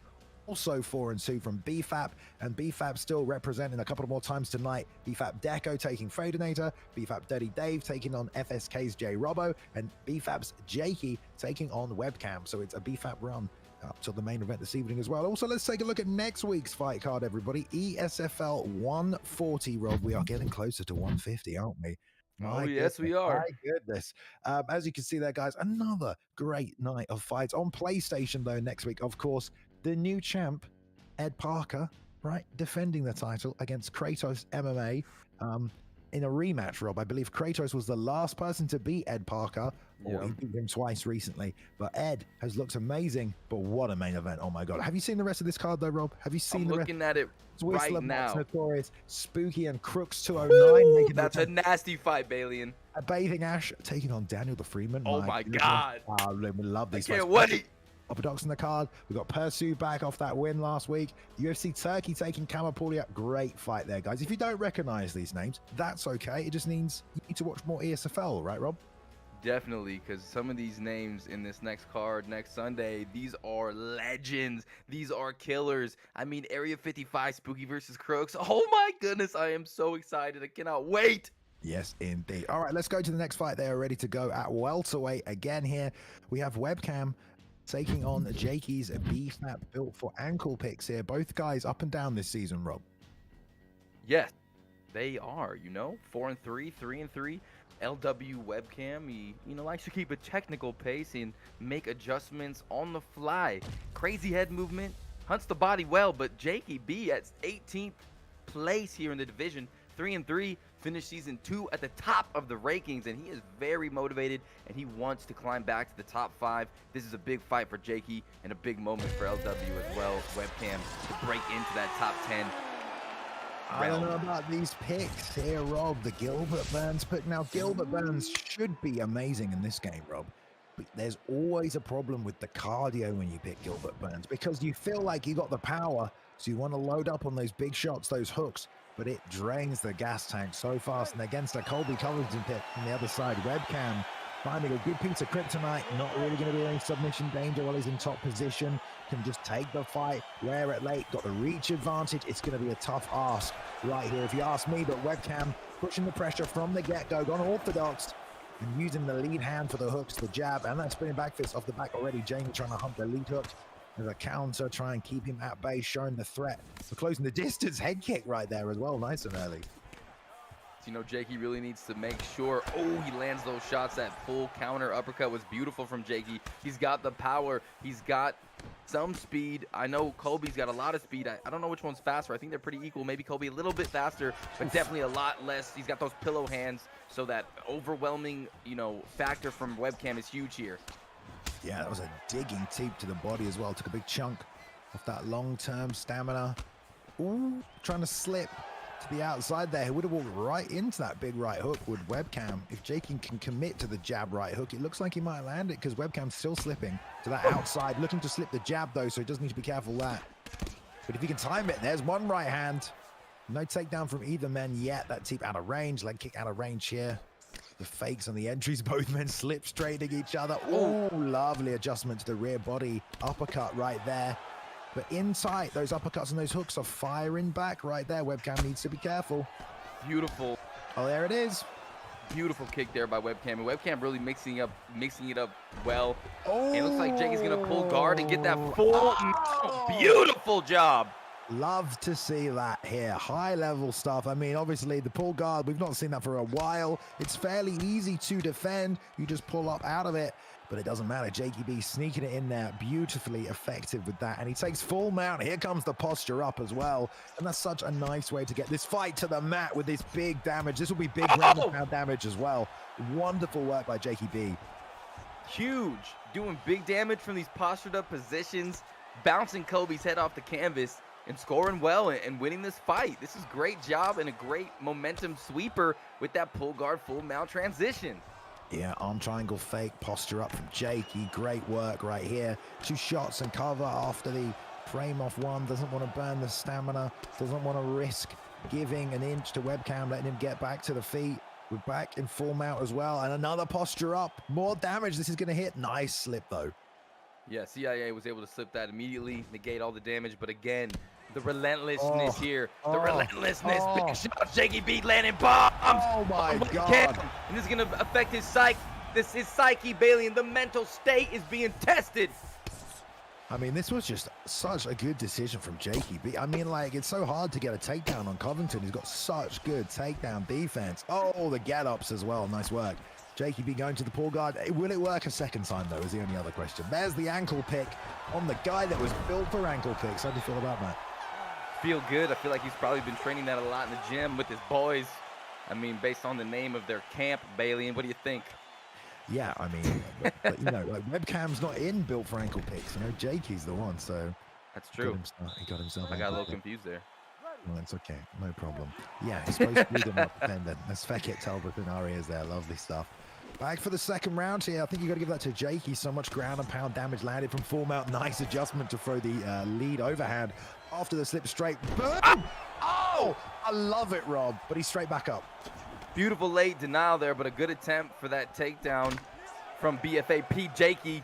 And, you know, Jakey's trying to figure out how he could deal with the pressure of Webcam. Webcam still utilizing those teep kicks, and that spinning back fist is definitely in his repertoire of moves he's liking to use tonight. Oh, nice work by Webcam in the pocket. Slipping, ripping. There was a nice lead body kick as well. I don't know what Colby's switch stance stat is, though. That's the only question I have right now, because I feel like Webcam's giving up a ton of power in these positions by switching that stance. It's got to be an 80 stat number. It can't be very high at all. Jakey walking through the damage nonetheless. He's done a good job managing his cardio thus far, but that's just because Webcam's not been really hunting that body or really pushing the pressure that much either. Right, Webcam looks a little frazzled right here. Looks like he's trying to think about what he needs to do. He lost that first round. He's in a big fight, and he's trying to figure things out. Yeah, now trying to crash back through up the center. Got to watch that uppercut, though. That landed a few times. Oh, slip straight there. Nice work. Yeah, back right in the pocket now is Webcam. Whoa. Getting back fist miss. Jakey being very careful about his shot selection, Rob. He is. Nice 1-2. Oh, powerful uppercut. And every time they're in these exchanges where they're trading, it is going to be Burns that gets the better of him. And a big shot by Jakey B backing up Webcam. Webcam trying to survive, landing an uppercut hook. And there we go. Great Time to breathe. job. Checked him with the lead hook and then a straight rocked him. Covington has a chin and good recovery though. Oh my God, led right into a massive right hand right there. Relentless now for the finish by Webcam. Man, in just an instant, it was all over. But the thing is, Rob, it was kind of max vulnerability. He leaned into a loaded right hook. I mean, that means when you hit the deck, you're going to have not much health left at all. You know, it's different from getting dropped by something else. It's a big, big shot to take on the way down. And with all the stamina still left to posture up and deliver as much ground and pound as he did, that was going to be hard to survive that position anyway. But what can you say, Rob? Whoo! Webcam faced some adversity in that first round. He maintained his orthodox stance with Colby Covington. And even though his hands, the power in them were already pillows, Yeah. they got a little bit of extra, you know, duck feathers in there when he went to that orthodox Proved stance. us But wrong, still, didn't yeah, the precision, you know, the precision Bailey, and just Yeah. the right hand on the target, and then jumps down. Colby Covington is a dangerous ground and pound practitioner. He finished the fight. I mean, just what word would describe that performance, Bailey? Well, I will say both of them going into it were inside the top 20 in the world in the ESFL rankings, which means they should both just initially like give it up because that's not an easy thing to do these days. The ratings and the updated rankings will be going out on Twitter, but yeah, what can you say? I mean, I love the creativity on display from Jakey. He had the pull guard sweep to full mount. He had this beautiful fake clinch, right? No, you have to fake the double leg to get the under over clinch position, tried to get the body lock, completed it, but I don't know if it was an instant get up or just the late denial. I think it was the late denial on that, but it was just good work from Jakey to mix up the strategy to get the fight to the mat. But unfortunately there, yeah, Webcam just letting the hands go, right hook on the button. Not much else to say, unfortunately, but good fight from both of them. And you know Jakey will be back with the BFAB team supporting him there as well. So good win for Webcam, a guy who's been grinding things out and consistently getting better as well, Rob. So let's move on to the next fight. Number 7 tonight, guys. Only 3 more fights left this evening. We're going back to middleweight right now, and we have an absolute cracker right here. Dirty Dave taking on J Rubbo. J Rubbo repping FSK, the Flow State Kings. Dirty Dave coming out of that BFAB. No for ankle picks count, Rob. Yes, and Dirty Dave 4-3, he's bringing that wrestle heavy game plan, but he can strike to set up his takedowns, and he wastes very few shots trying to do these.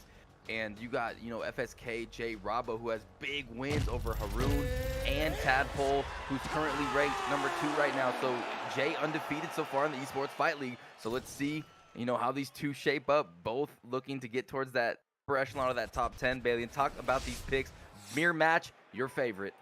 Yeah, I mean, with this one, it's a battle of top position for sure. If someone does want to initiate the takedown, the switch stance stat is actually pretty high on Rob. I think it's like a 95 or something. So if they want to switch, they can. It might be a little bit less, might be like 92, but it's there as an option. You know, maybe if Jay's on the blue side, wants to open up his open side to the camera. Look at that, mate. Mind reader. See that? This is what I'm talking about now, joking. But he did. He opens up his side to the camera there for Southpaw, so Jay has that option. Not going to be too much of a difference in stance switching. We've just seen the power stat not make a difference in the last fight. But Jay committing to keeping the range. Double jabs, side kicks so far. The forward pressure on the other side right here from Dirty Dave. Now, Dave, very good on the ground, Rob. Very good with the elbows as well. Indeed, and he uses his striking to set those takedowns up, and already a nice succulent leg kick around that meaty calf muscle of Jay Robinson. Yeah, Jay doing a good job staying in the face of Dave right there, though. Oh, slip straight with the left. It was good work with the lead hook as well. Both men have a great lead hook with these Whittaker picks. Nice outside leg kick. Beautiful. Oh, beautiful. And a good job adjusting to the defense by Jay. You love to see him chain it all together, though, Rob. You really do. I mean, it's so beautiful. Oh, my goodness. That duck straight is so dangerous. Beautiful job by Jay. Landing some big shots. He's got to be careful. They're swinging.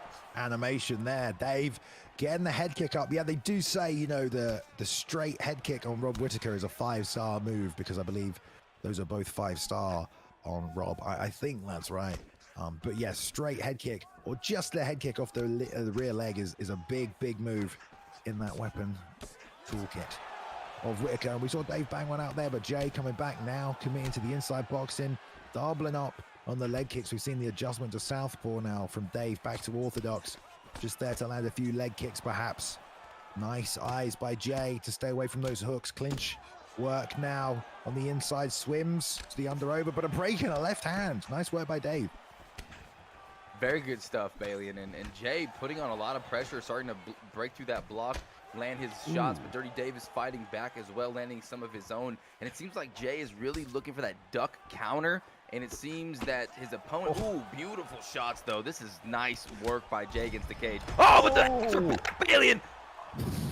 Slipped to the outside of that lead uppercut, did Jay right there. Dave threw it with vicious intentions after rocking him with that lead hook.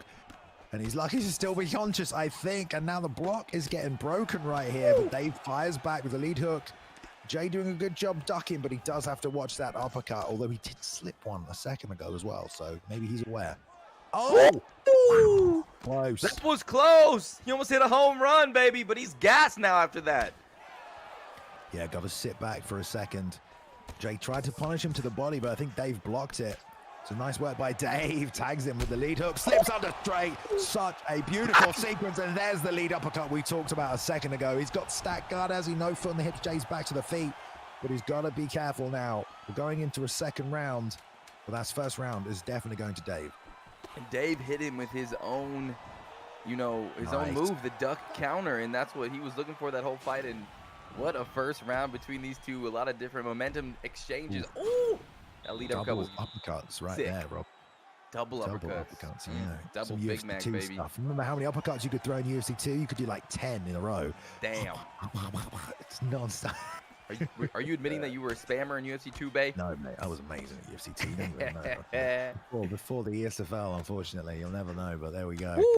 That nice movement, pivot Bailey. out. My goodness. I know that's the third pivot he's hit perfectly. And the pressure, that's kind of a little desperate there from Jay. The fact that he had half a gas tank, but he didn't retreat, meaning he was sort of a target just to get hit that he could only cover up whilst the stamina was coming back. Maybe he wanted to just keep the fight on the inside or try and dominate the center of the cage, but that gave Dave a couple of options there, and he might make a read that Jay's planting the feet, try and load up.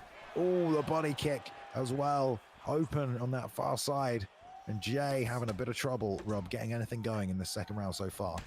Indeed. Seems like he's trying to force that 1-2 head kick. He's just kind of throwing shots and hoping they break through the block, while Dirty Dave is kind of setting up his shots a little bit better. Now into the southpaw stance as well. I don't know if the Dank train just arrived, but we got some Cody Dank in my hey. Oh, beautiful front kick to the face, there. Alien. And Jay with the lead hook as well. Nailed him on the way down with enough stamina for some ground and pound. What a way to turn this fight around by Jay. Good target on that. And he's hitting that pivot as he's ducking there, Rob. It's a very nice animation from Dave. Some fluid stuff there from Dirty Dave. But Jay Robinson is all over him right now, you know, coming in with that footwork, landing. Oh, but Jay unable to land. And there's the rebound from Dirty Dave, landing his own shots. He's not afraid to throw and trade. And now he's backing up Jay here, Bailey, and here we go. Yeah, Jay Robbo turning things around in the second round. Now being very tentative, but knowing that it's more about the timing right now than the accumulation of damage, especially because he's not got much stamina. Has to be careful. Push into the takedown attempt. Good defense by Dave. Double shots to the body that are blocked, but we'll break down that block gauge a little bit. There's not much left on the side of Dirty Dave, and I'm surprised not to see Dave do a takedown. There's a left hand, perfectly measured, perfectly ranged, right on the chin, and he gives it straight back to Jay. Yeah. Dirty Dave doing very well, but that block is very low, but he's able to get those answer backs, to get that little space, to get that respect, to back up Jay. Oh my goodness, what a head kick. Flush on the face, on the cranium of Jay Robinson, and Jay still standing his ground, trying to look for that finish. But oh my goodness, the rebuttal is always there, Balian, from Dirty Dave. Jab, lead hook, straight. Nice work from Dave. The block is low. Jay knows it straight into the ducking roundhouse. Bounced off the block one more time, and the body kick counter from Dave sapping more of that gas tank that is dwindling a little bit more now. By the end of the third, Rob, we could see a gas J if he gets there. Another rock, more offense. The pull counter elbow and a very tired Whittaker. And there we go, slipped, came back to the center line, but got caught by the straight. Just a non-stop flurry there at the end. You know, that's very hard to stop. If you're J, you get cracked, you're wobbly. And apparently Dave had enough stamina to just keep pouring that on, Rob, because he did not stop till he put him out right there. And that was Dirty Dave, unable to get a takedown in the fight because Jay had some sick late denials, and he used his hands to get that knockout. That has got feel good for someone that is known as a wrestle-heavy player, going 5-3, beating a top 7 undefeated 2-0 Jay Robinson. I mean, this is a big win, maybe the biggest of Dirty Dave's career, and he is moving on up to the top echelon of that top 10. Bailey and my baby. Yeah, I mean, a great win for Dirty Dave tonight. We know he can get it done on the mat as well, but getting it done on the feet against Jay Robbo. And both men look good. Again, both men look good tonight. It's a very close fight. You know, Dave got out ahead at the start, got out ahead in front of Robbo, but Robbo came back, got that knockdown as well, but just wasn't able to survive the onslaught from Dave. He just picked his shots real nicely, lead uppercut straight to finish as he came back into the center. So good work for Dirty Dave finding a win. Like you said, 5-3 now. So he's going to be moving on up. We have, we have 3 fights left. I'm sorry. I thought we had 3 at the other one. I kind of said that wrong, but there we go. Anyway, we have a great matchup coming up next. BFAP's Deco will be looking to take on Fadinator. Deco undefeated so far this season, Rob. Yeah, 3-0. You know, you're always a hot contender for that title picture. If you are undefeated with 3-0, especially in the Esports Fight League, it's so hard. This is the murderer's gauntlet, the murderer's row, ladies and gentlemen. But this man, Deco, teammate of Dirty Dave, who just got a fantastic win, is going against the Fadinator, who is effective everywhere, has answers for everything you throw at him. 4-2, ranked number 5, but Deco, such a well-rounded fighter, always hunting for that takedown and looking to put the pressure on you on the ground, and he believes with a win here, an emphatic win, Balian, my brother, he can get a title shot. I mean, he can. I mean, listen, we have a title eliminator match coming up next after this one with Simple Benny from T4H taking on Trixie. So, you know, Deco's got to move past his own teammate to get it. But he has to get past Fadinator first here tonight. And yeah, these guys are ranked 5 and 6th right now. This is going to be an intense fight between 2 very, very skilled guys. Love the matchup. McGregor versus Poirier. 20-9, Rob, but we're on the ESFL stage right here. Anything could happen. Fadinator at least knows there's a chance that I can get this one because I've done it before. Respect given on both sides. You love to see that.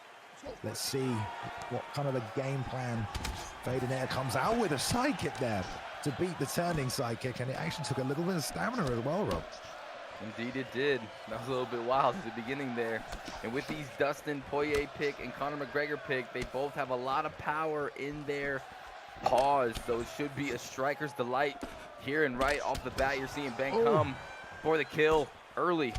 Loving the quality of this stream as well here. It's very nice. Double jabs. Nice lead uppercut return though. Jab lead hook from Fadinator. Ate that one there as well, trying to circle off the cage. Oh no, Fadinator's in the red. Excuse me. It's Deco. My bad. For some reason I thought it was the good. way.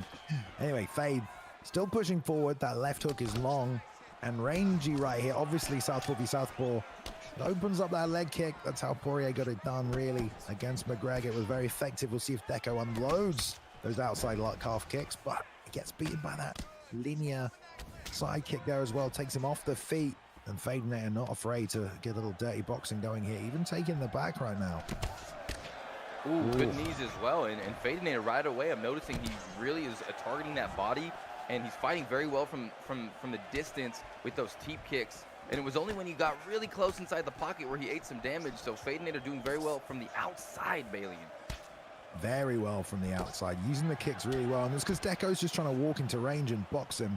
And he needs to jab his way into range here. He can't walk into range. There we go. 1-2. And a duck under through that 2-back. We've seen that a lot recently. Nice outside left uppercut right there from Fadinator. Timed it beautifully. Now they're trading.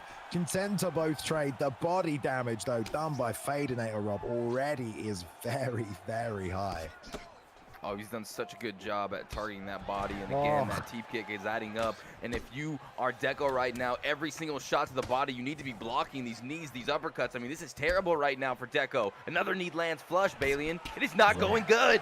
He's committing to those knees against the cage as well, which you don't see very often because you can get an instant reversal if you just block and hold back, I think it is. It's muscle memory to me at this point. I don't remember I am actually doing it. Rear uppercut to that body. Head back with a lead hook. And hooked him out. Fadinator like a surgeon tonight, Rob. The precision of a surgeon. Picked him apart. Varied the shot selection. I want to remind you guys, Deco was undefeated, number 6 in the world going into that one. And Fadinator just put him out in the first round. My goodness. Those body shots were disgusting. You called him a surgeon, Bailey, and that man just opened him up with the Conor McGregor scalpel and removed his soul.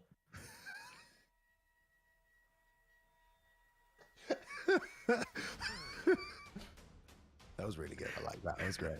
All right. What a great performance from Fadinator there. I mean, he was side kicking. The teams were draining the body. The finishing sequence, Rob, I wish we had the replay game going right now today because, man, it started with that rear left uppercut and then he went back with a straight, ended with a lead shot to the body, then went back to the head and then looped in the rear uppercut and went back to the hook to the body. It was just such a devastating sequence.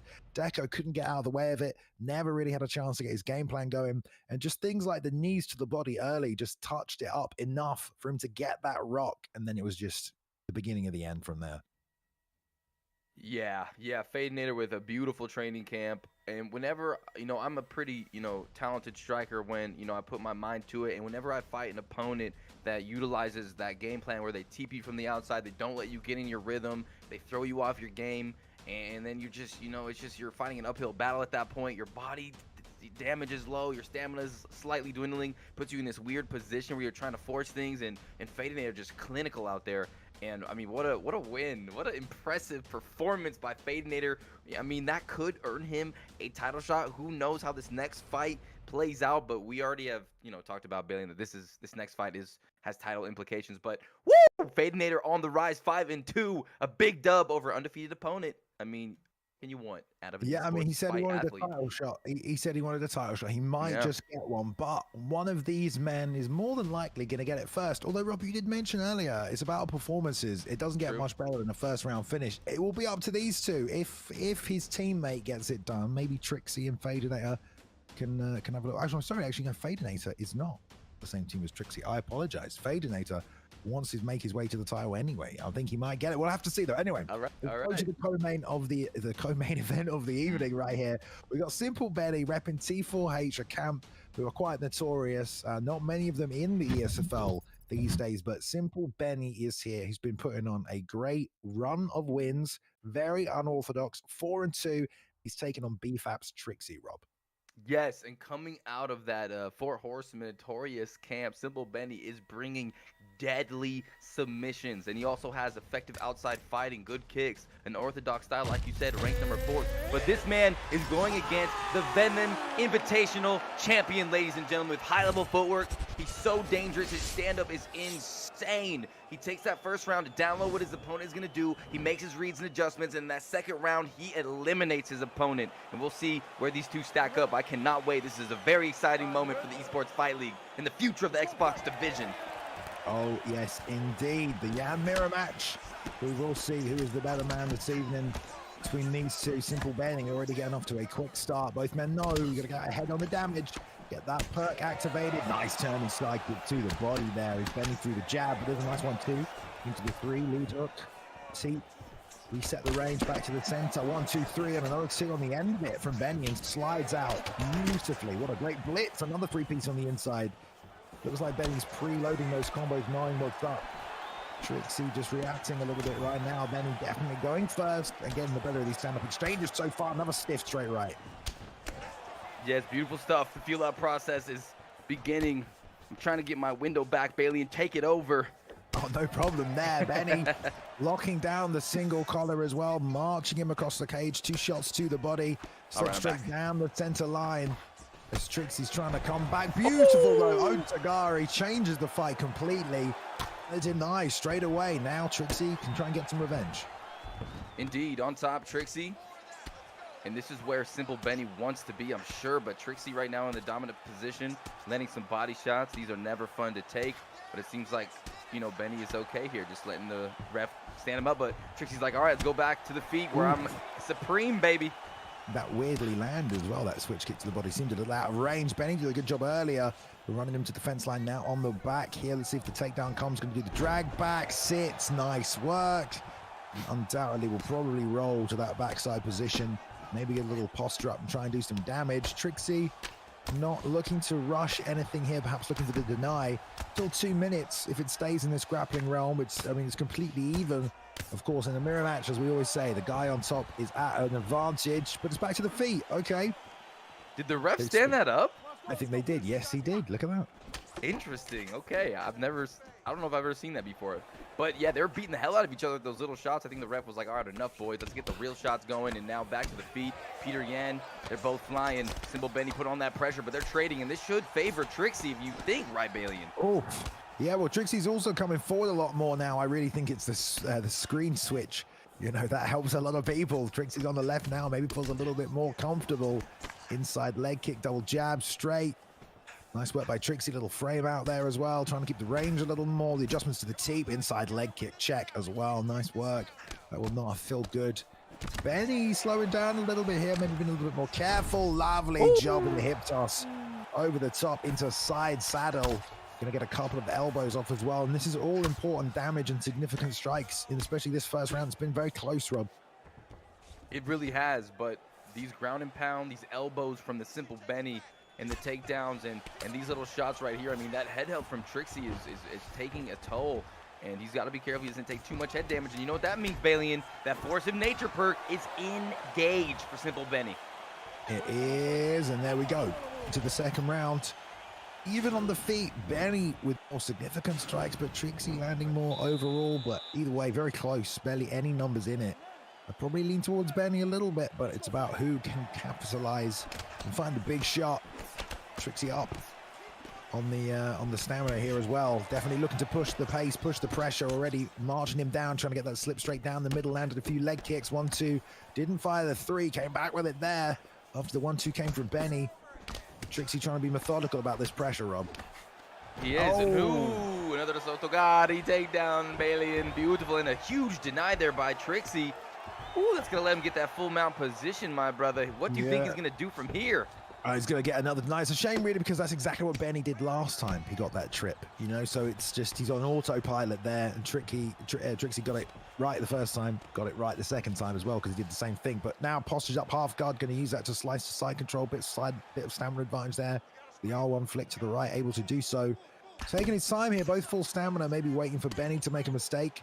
See what Benny's response is. From side control, goes for the right half guard transition, certainly the quickest one, but can be defended fairly easily if your opponent isn't mid-strike or anything like that. We get to the sprawl position though. Let's see if Benny's going to go for the get-up. He's going to take these shots to the body. I believe Trixie gave up this position previously, Rob.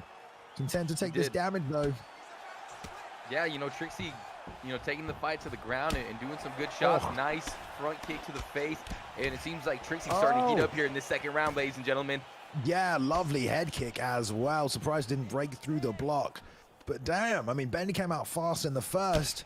Trixie turning it on in the second here, matching the pace, definitely, if not exceeding it, for Benny, who's back on the back. Oh, well done to Trixie for defending that. Not an easy takedown to defend. Tries to cut the angle. Nice work, though, by Benny.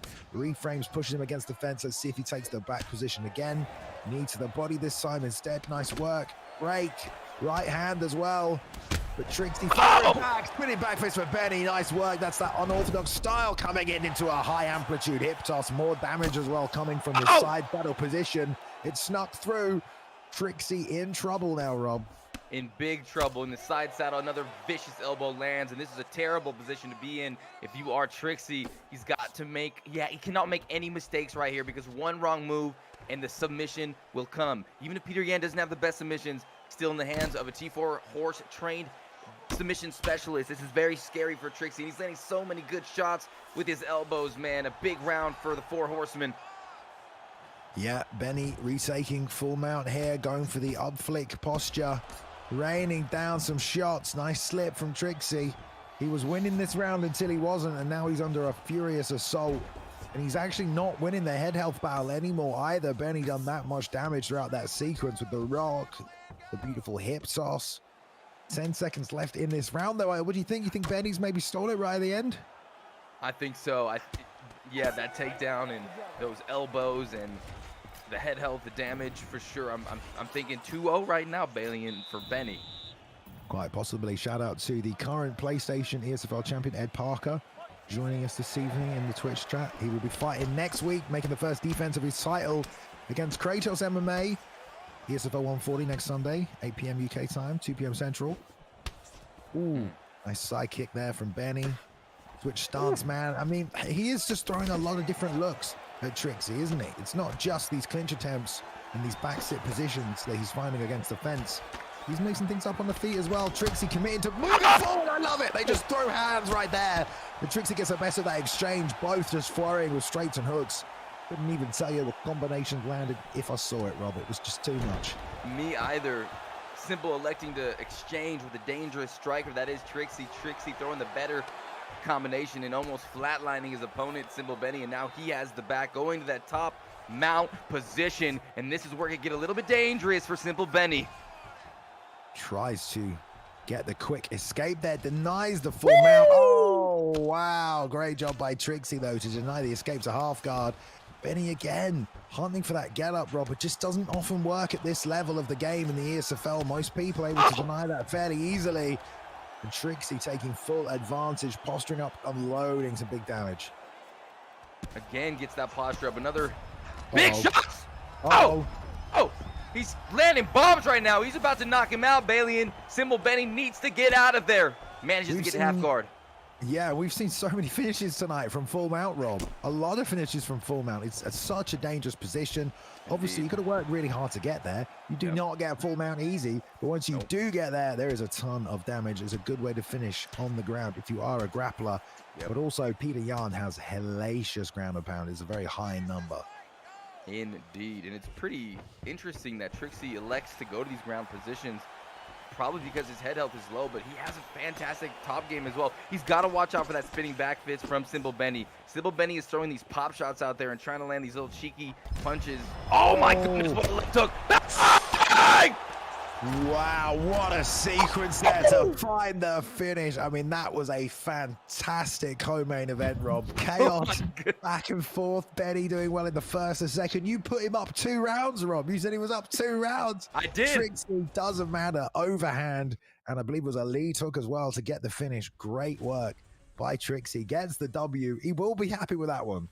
Oh, I mean, after dealing with Simple Benny for 2 rounds, you know, just pesterizing is not a word, you know, being a pest and all over him and landing these shots, and his head health was down up to 0. And then that last exchange, the technical striking prowess of Trixie, even earlier in that 3rd round when Simple Benny elected to strike with him when the head health was so low on Trixie, somehow Balian, he was able to come out on top and knock down Simple Benny and then steal the momentum. I mean, what a performance by Trixie. Ranked number 3, now 5-2, just chopped the head off of the 4 horsemen. How much happier can you be? I mean, a great fight there. I mean, you get a mirror match. I love a good mirror match these days, Rob. They're often the best fights. I'm not going to lie. The mirror matches are very, very good. I love that sequence. They were both against the cage and were just like, oh, screw it. And they both just started throwing. It was beautiful. Trixie got the better of that exchange. Son of the beginning of the end there as well. But great performance from both guys. You know, Simple Benny will be back. He's got a lot of tools in his tool belt. I'd love to see him fight some other people. I'm sure he can clean up in Season 3 throughout the rest of the ESFL. And Season 3 is running right up until the 4th and 5th of June, everybody. But we'll be taking a trip to Vegas, the HyperX Esports Arena, more specifically, where we'll be doing our first ever live show, a LAN event show. For anyone who doesn't know what a live show means, it means we'll be on stage, and the athletes will be there competing, controllers in hand, no ping. Let's drop that promo one more time here. 4th and 5th of June, ESFL Live. No ping? Oh my goodness.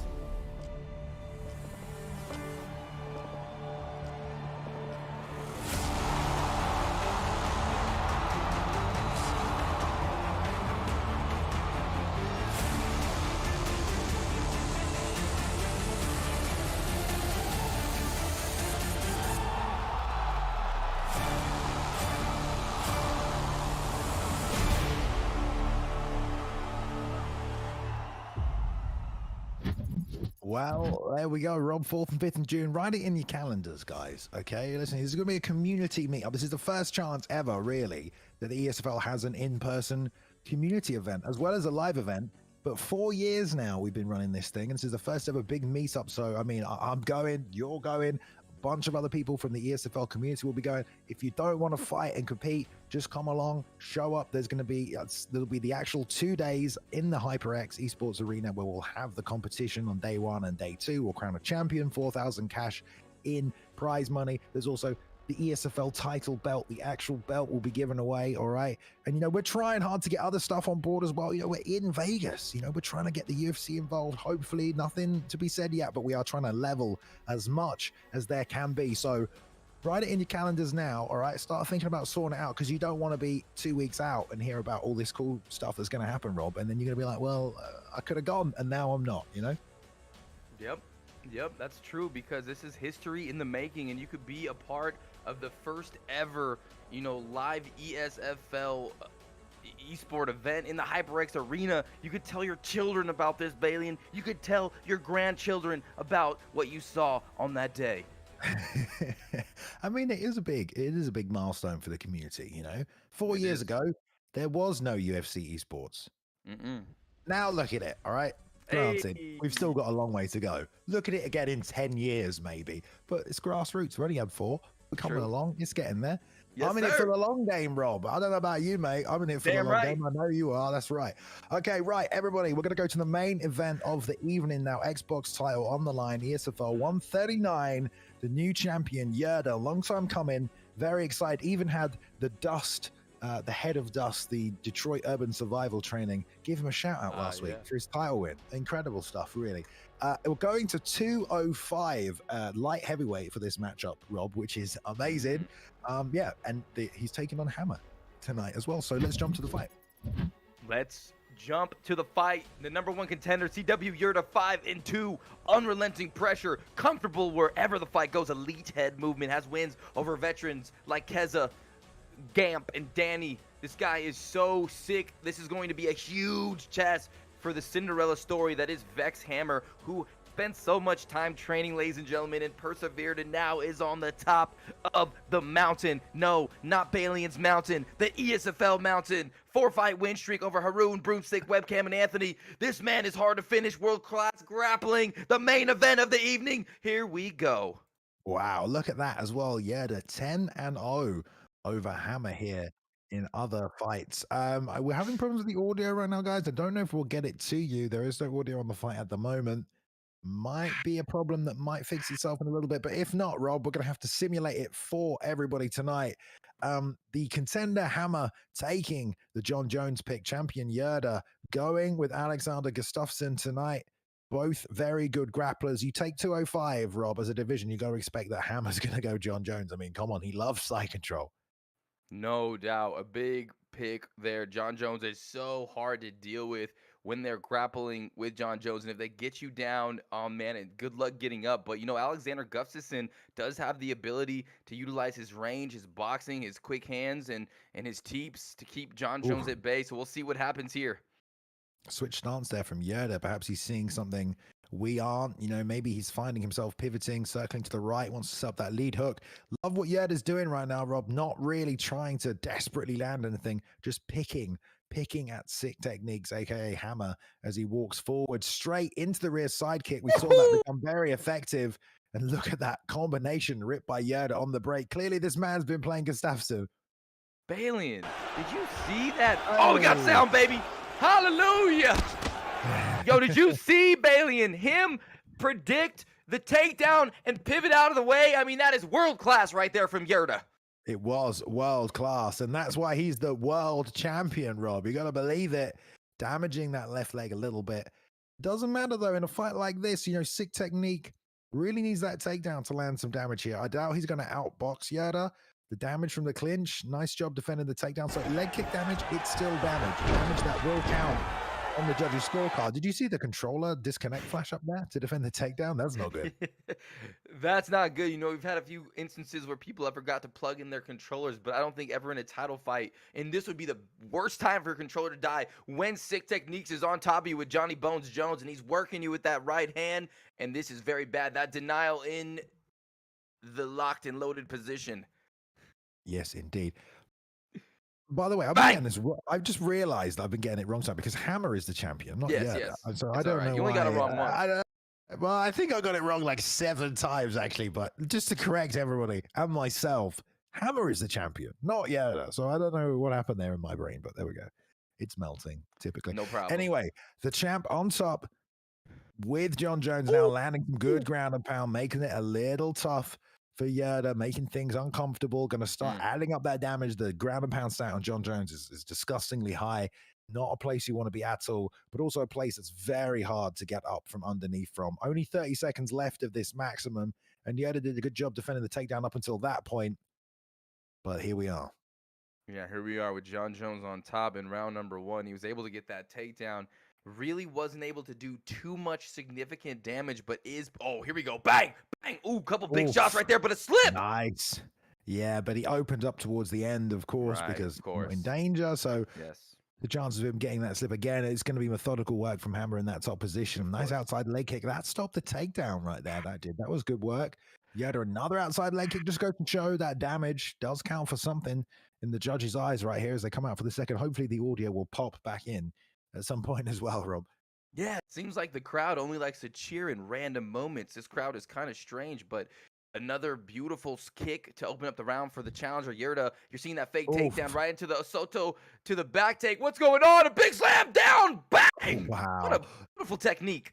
I mean, he chained those together nicely. That was sick. Back to the feet, though. I love that he was able to do that because he burnt the stamina. So YerDa gets the get up. The backpack, though. Nice slam. YerDa doing the right thing right there. Immediately hitting the deck. Had the stamina. Even he needed a big stamina advantage to not have to do that. But still clinging to the back, his Hammer in his world. Gets denied on the posture up. YerDa rolls to full guard sensibly. Want to methodically work his way back to the feet. Done a few foot on hip fakes, but every time he does it, the posture up comes from Hammer. It's almost like he waits on the fake, Rob, and then postures, gets a pass to half guard as well, and he did some damage from this position. And now on top, inside control, slicing with those elbows on John Jones, those vicious elbows. Gets that deny as well. Here we are, still stuck. Ooh, YerDa in trouble, tries to scoot out, does so. Now a little bit more safe. Yeah, but he's got no stamina, Rob, and it's just a question of, like, you have to then wait. You're on the back foot again. You got to manage your stamina so carefully when you're on the bottom, because you just take more ground and pound damage if they posture up and you're low stamina, and then you can't R1 and set up the flicks to get out of there, and it just leaves Hammer in a position where he can just comfortably, aggressively continue to unload and land ground and pound. Nice job stopping the half guard posture up right there, and that was off an arm triangle fake and a return to full guard.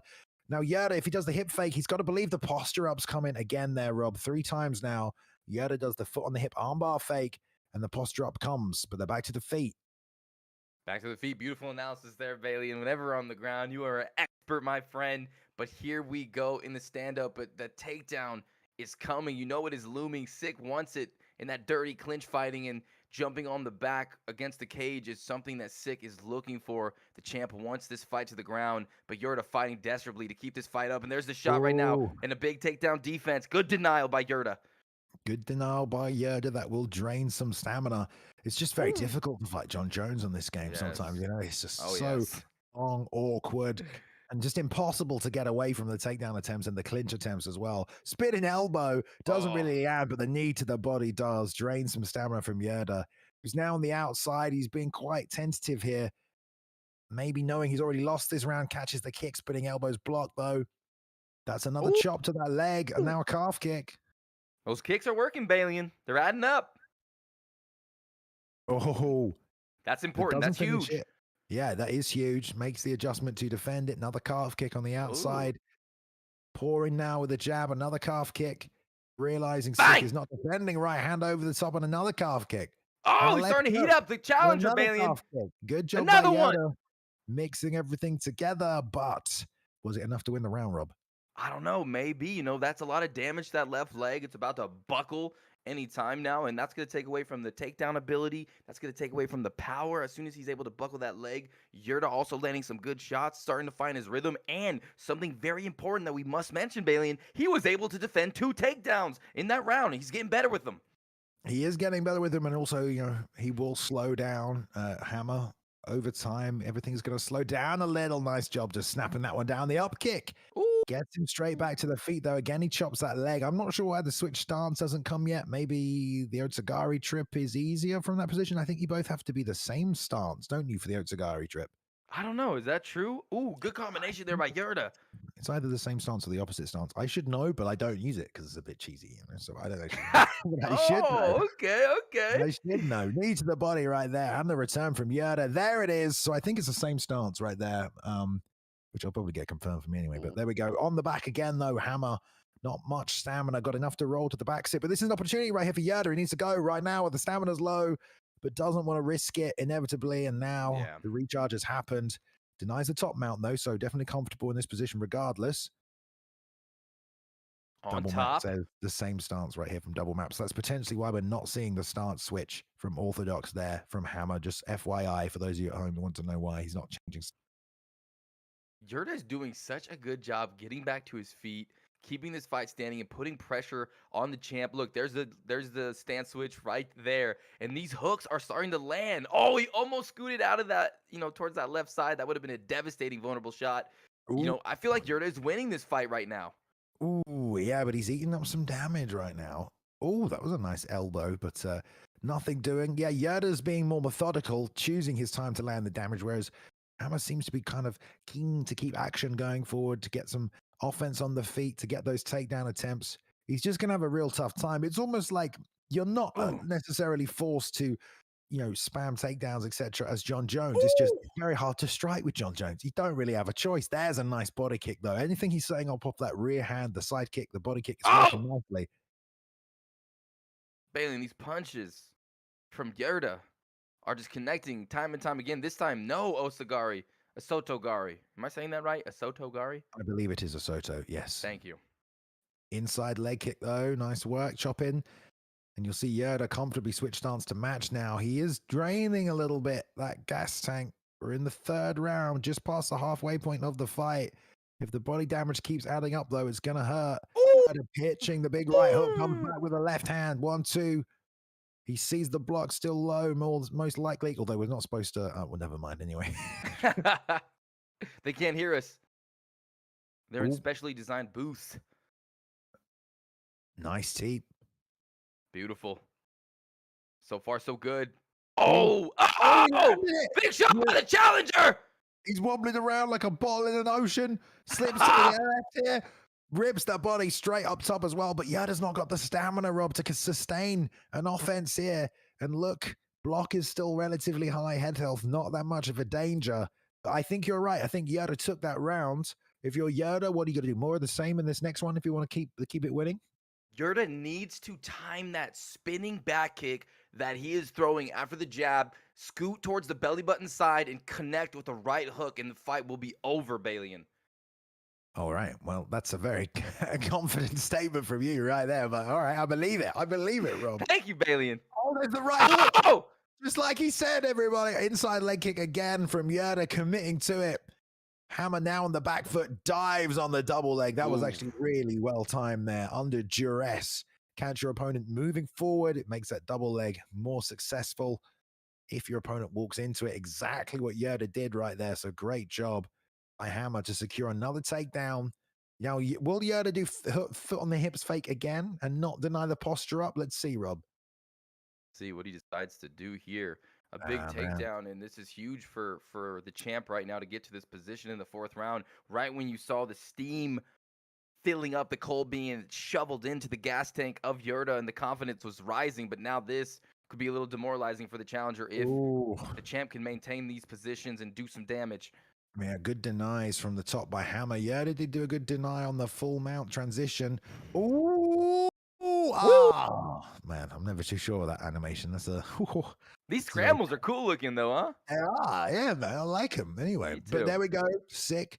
Now pounding away at the body. 3 damage. YerDa doesn't want to roll to full guard. Well, he can't, excuse me. Half guard if it's there, if he needs it.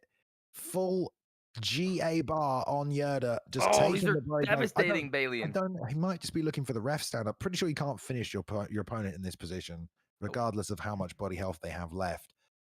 But he's just, there we go. The ref does get the stand up.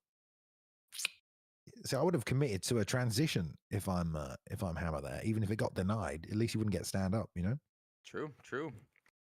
He just wanted to do some body damage. He did a lot there, though. I mean, anything that the champ lands, if he lands one of those beautiful jabs, spinning back kicks to the body, that could be devastating. And YerDa really running out of gas here. Another body kick. Every time he lands something like that, it's so crucial. He blocks it. Oh! Yeah, nice liver kick as well, which is going to hurt even more.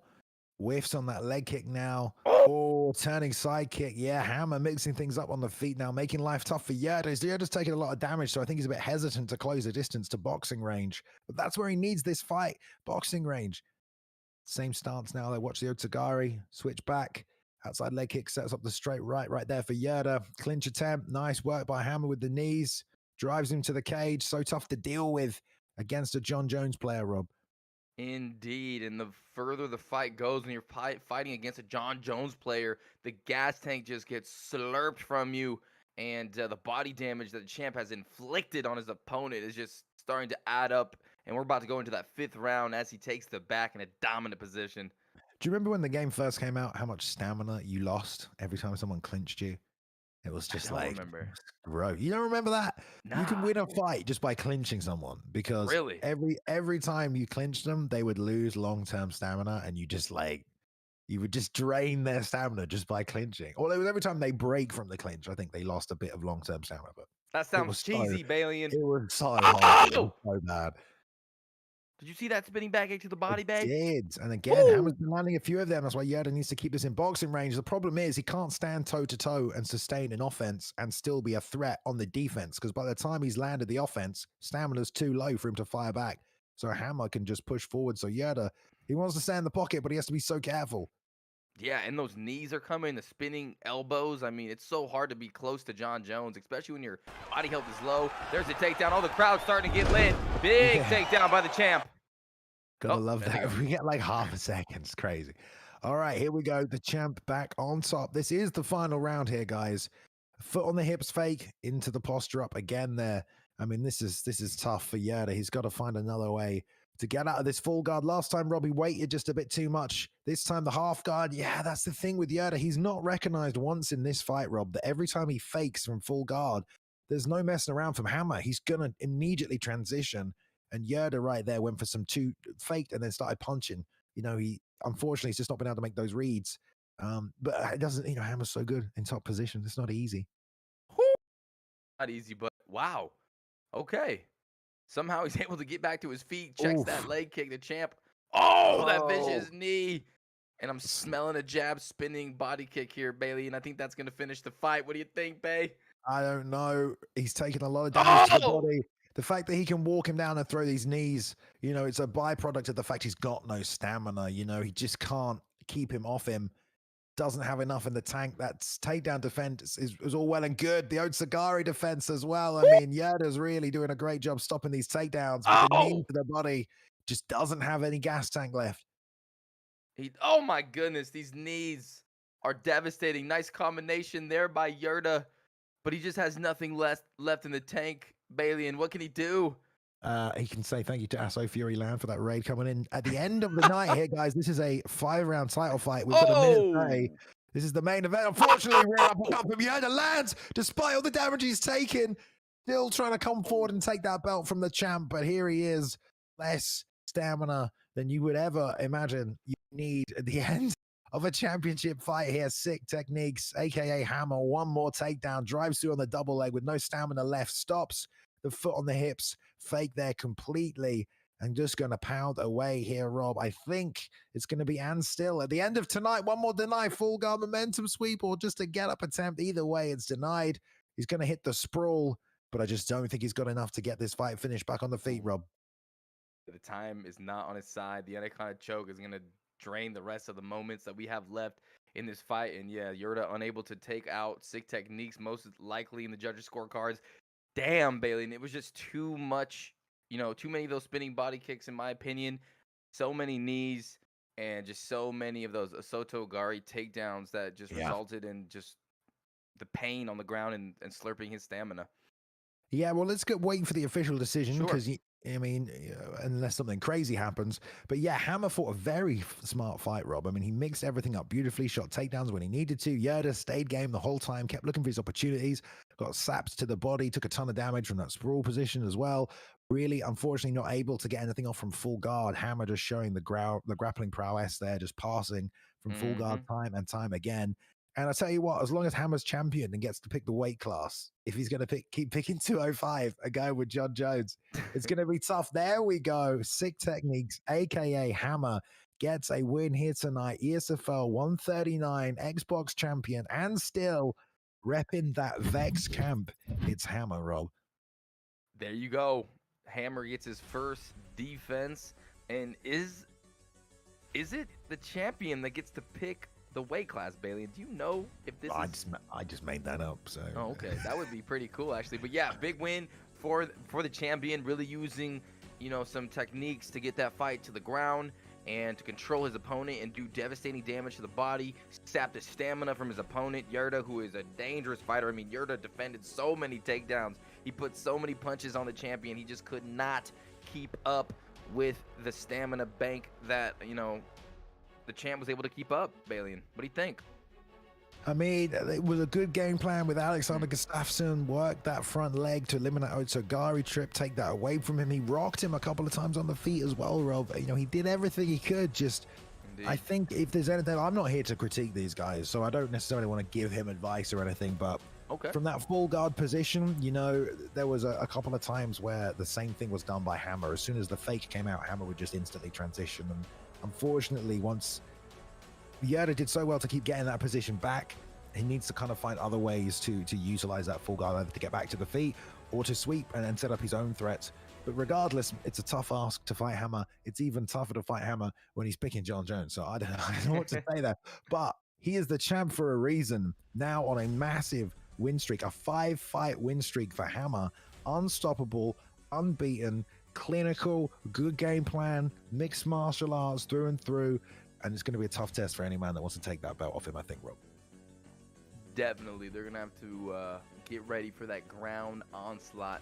They got to prepare. They know what they have in store for them. There's a lot of hungry contenders coming up in the scene, Bailey, and we saw tonight. Trixie is there. Fadinator is waiting in the wings. Hammer's going to have his hands full as well with these competitors. But, yeah, Hammer's the champ. He's on that top of the mountain right now, and come and get it. Yeah, I mean, Hammer will take him on. I think Trixie is more than likely going to be the fight next week. Well, next week is ESFL 140. Ed Parker will defend his PlayStation title. The week after, back on the Xbox side of things, ESFL 141. Hammer will return to defend that belt against Trixie.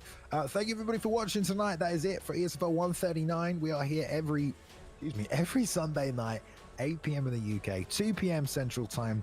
Join the Twitter, follow the Twitter to get updates, to see those rankings when they go live, to get the details about the registration, about the ESFL Live Vegas show that's going to be live in the HyperX Esports Arena, 4th and 5th of June, coming up later this year. Very exciting stuff. The season will continue right up until the 4th and 5th of June. Do we have the schedule? Can we show these lovely people the schedule?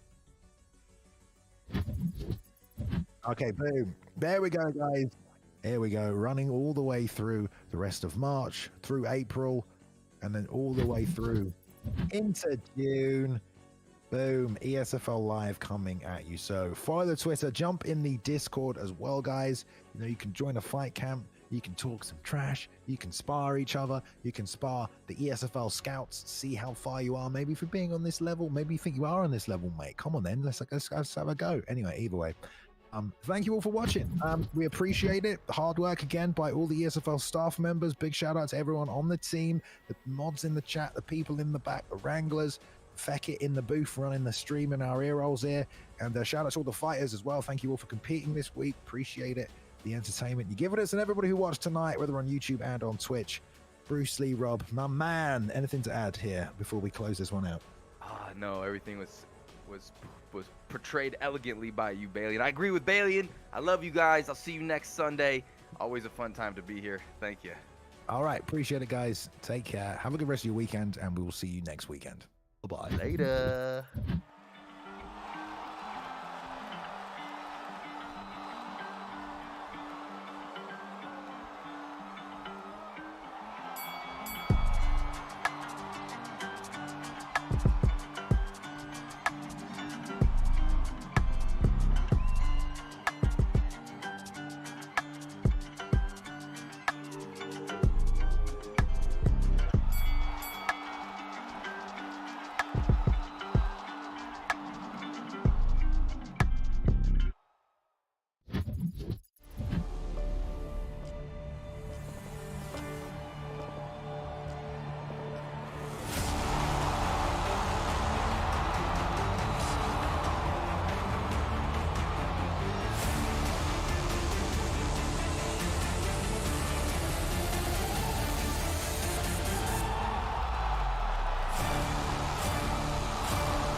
And fast, already try. Oh, beautiful counter to the takedown.